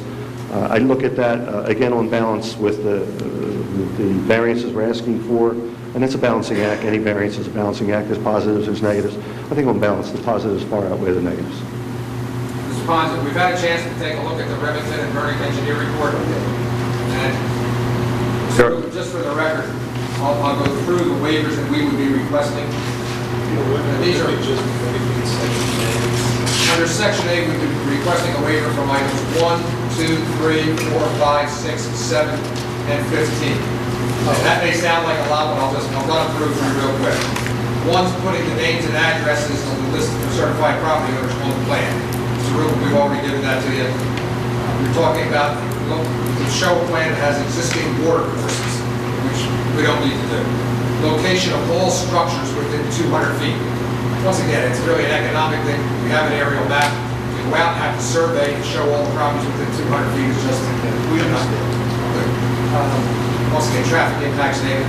There are some general review comments that we would like to discuss with you tonight because we think that they were good comments by the firm. And Mr. Ponzio, you want to take it from there? Yeah, real quickly. A couple comments on there. They're all good, but there were a couple that we wanted to discuss in detail. Real quickly, there was an issue about the front doors. The doors don't open, shut, they slide side to side, so that's nothing to worry about. There will be a handicap spot on this. We'll indicate the space on the revised drawing. That's important. Say it? Yeah, there's one thing I want to go through. Yeah, okay, Roger, I hear you. Let me get the number. There was a question about and it's a good one, where, looking at the site plan, these cars would park directly adjacent to the wall of the building. It's an issue. An issue in two different ways. It can injure the building. Number one, we don't want that. And number two, folks parking here would have no option but to come away and walk here, and come in and out of the building. So we looked at that and said, we want to make it a little safer, because cars are backing up and in and out. We didn't think it was the right thing to do. So we talked to Tom and his sons, and idea. This is a very slight adaptation of the site plan. The only change is what we've instituted is a 3-foot wide walk in front of the building. So if you park here, you get out of your car, you walk in a safe haven, so to speak, into the front of the building. We have put bollards on 6-foot centers so no car can fit through all along the inside edge of that. Hopefully you can see them from that distance. Now, it comes at a price. We want to widen the driveway area as much as we possibly can. We We also want to make the site as safe as we possibly can. So we believe that this is a very warranted change at the expense of shortening the aisle. The aisle does go to 28 feet. The ordinance allows 24, just so that you know where the dimensions, the relative dimensions are. A normal parking lot anywhere, you would see 18 or 19-foot spaces, 22 to 25-foot aisle, 25 in like a shopping center. This is, even in the revised plan that you see, is 28. So it's significantly bigger than it needs to be. We think it needs to be bigger because of the truck traffic that's here. And there's one way in and out. It's not like you can come in and pull out the other side. So it's critical that we make that as wide as possible because there's turning movements going on constantly. So we think on balance again, we widen this out to the extent we can, and we institute this 3-foot walk with the bollards, protect the building, protect the people, make it more safe to use the site, and give us a little more elbow room in the center. The only way we can make that wider in the center and get back close to the 30 is by eliminating the landscape strip. Again, look at the overall aesthetics, the beauty. It's subjective. I personally like the strip. It blocks the cars from the street. All that looks kind of nice. We do have a wider aisle, and we have a little safe haven for the people. So that's just something for the board to consider. If you'd like it this way or the other way, I would recommend this. Also, just as a final quick note, one of the issues Mr. Rubin brought up was the easement area, whether we have to go back to the city dealing with the easement. We did not, under the original deed of easement provided back in August of 1999, it granted us the right of perpetual easement to construct and maintain a landscape strip and parking spaces. There was no delineation that your landscape had to be 3 feet, your parking had to be 5 feet, so there was no specific definition. It was as long as you kept both landscaping and parking that the deed of easement was good, and that deed was recorded, as I indicated, back in August of 1999. So that would address that particular issue. I don't have any other questions, Mr. Bonzo. I would open up to the board. Is the front door sliding? Is that automated? Okay. Anybody else on the board have anything? I just have a thought. You know, I like the 3-foot walkway, and I like the 18-inch landscape strip. It's an 18-inch landscape strip, right? What if I was going to say, what if you eliminated the 18-inch landscape strip and replaced it with maybe a low brick wall that could be attractively designed, that might take up less space, maybe. Clem, how much space do you need for a brick wall? 6 inches, 8 inches? 8 inches. So you maybe you pick up a foot there. Go ahead and swear me in real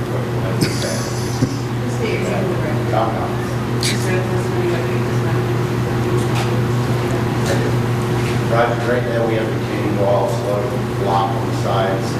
Cars run over. I'd rather have shrubs there, it's green, it's earth friendly.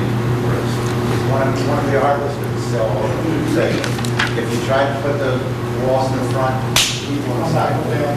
Okay. They jump, Okay. they jump over the bumpers, go across Okay. that 8-foot. Okay, you're right. Right. Is there anyone here from the public who would like to speak? Seeing none, I close the public portion. Does the board have any other questions? Would you again raise the motion? Is there any conditions? It's a motion in the affirmative. Any conditions? I'm sorry. I just wonder if there's any conditions. It's a vote in the affirmative for site plan approval and C variances for signs, pylon sign, and the centrally located sign on the building. Trees are being eliminated, so because of the elimination, that has to be a variance, and there's a parking variance for 28 spaces. Conditions were? The conditions were that the board adopt the revised site plan that includes the 3-foot walkway. Right. That the board accept the sign plan showing the showing the square footages set forth by Mr. Ponzio, and that's what the variance is for. Yeah, that's what we just wanted to make sure that was clear, because Yeah. technically, this one's 77, that one's like 13 square feet, so your facade has like a total of 90 square feet of accommodation on that facade. So that's, we'd like to refer to specifically that exhibit. And thirdly, that, see, the revised site plan, the revised sign plan, the board accepts the waivers that you are requesting as being sanctioned by the board.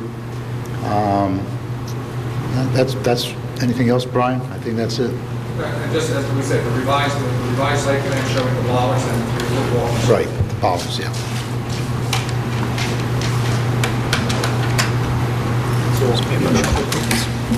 Can I make a motion? Yes. I'll second the motion.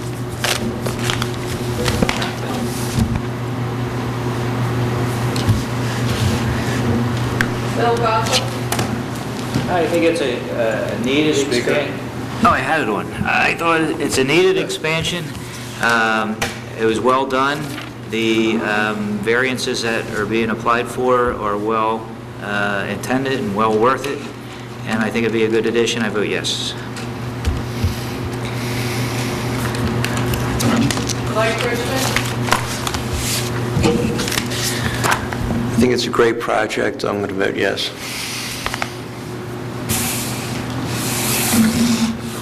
Jim Galantino? 15 years, huh? That's a long time. Nobody remembers the Captain's Gallery that was there at one time? I mean, this building was really in bad shape, and Tom took an old building and tore it down and put a beautiful building up, and is only improving it to a better building that will meet the needs of the Margate residents that are now building and building and building. And the mayor will tell you that there's tons of building that's going on. I vote yes. Margaret Gubernati? I vote yes. It's a benefit to the community, and we've been waiting a while for it, yes. Mike Cristaldi? I'm really happy to see a business that's expanding in town, because we're a small town, and I think we need to take care of our small businesses. I approve the application. Craig Palmisano? The added parking will be much needed benefit, and using the interior space that's not being used will be a great benefit to you. I approve it. Rich Patterson? I also approve it. I see nothing negative about it. It's a great benefit for the community. I vote yes. It passes 7-0. Thank you very much. All right. This meeting is adjourned. Oh, wait, one moment. The meeting is not adjourned. Yeah, why not? Do we need her? No. We, currently, the city restricts tearing down houses after June 15th, I think up to September 15th.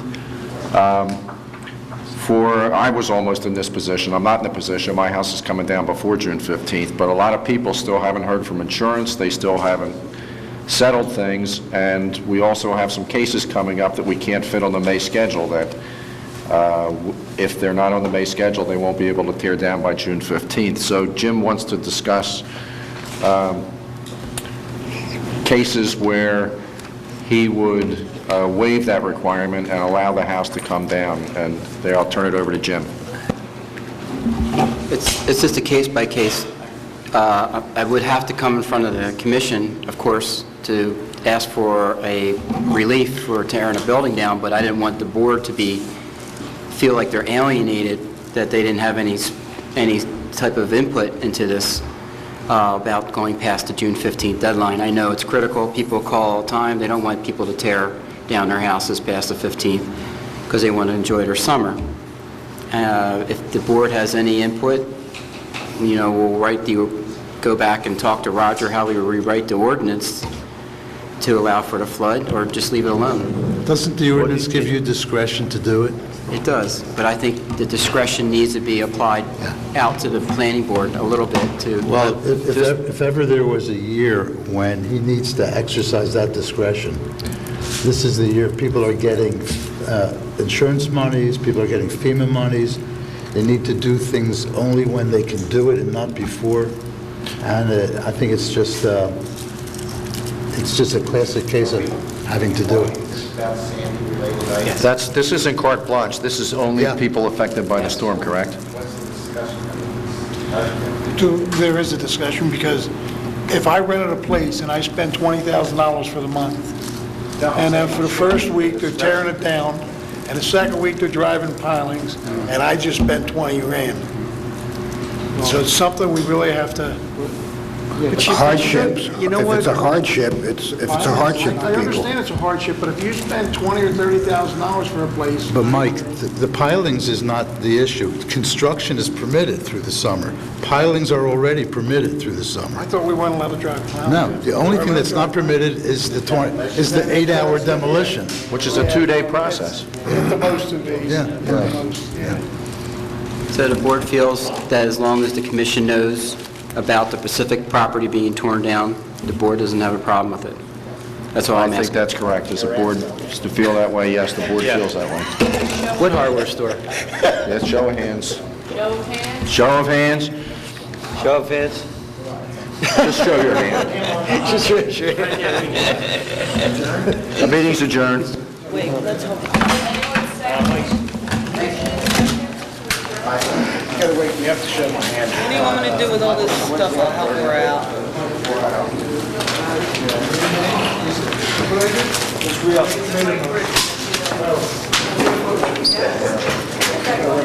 Taking on realtors today?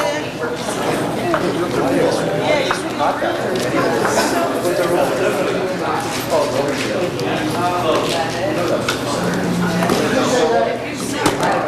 No, I'm sure they did. But you know what? As it stands, you can't build on it. You have to go for a variance. And I'm not going to tell you that no realtors probably said that.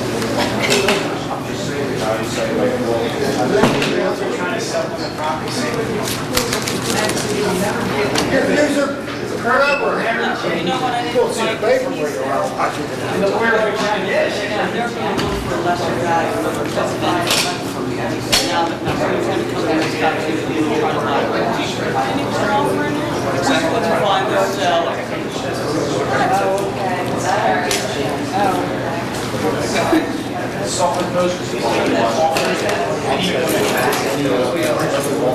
What's the problem? I don't know. Oh, okay. I don't remember where I got it. They only allow design on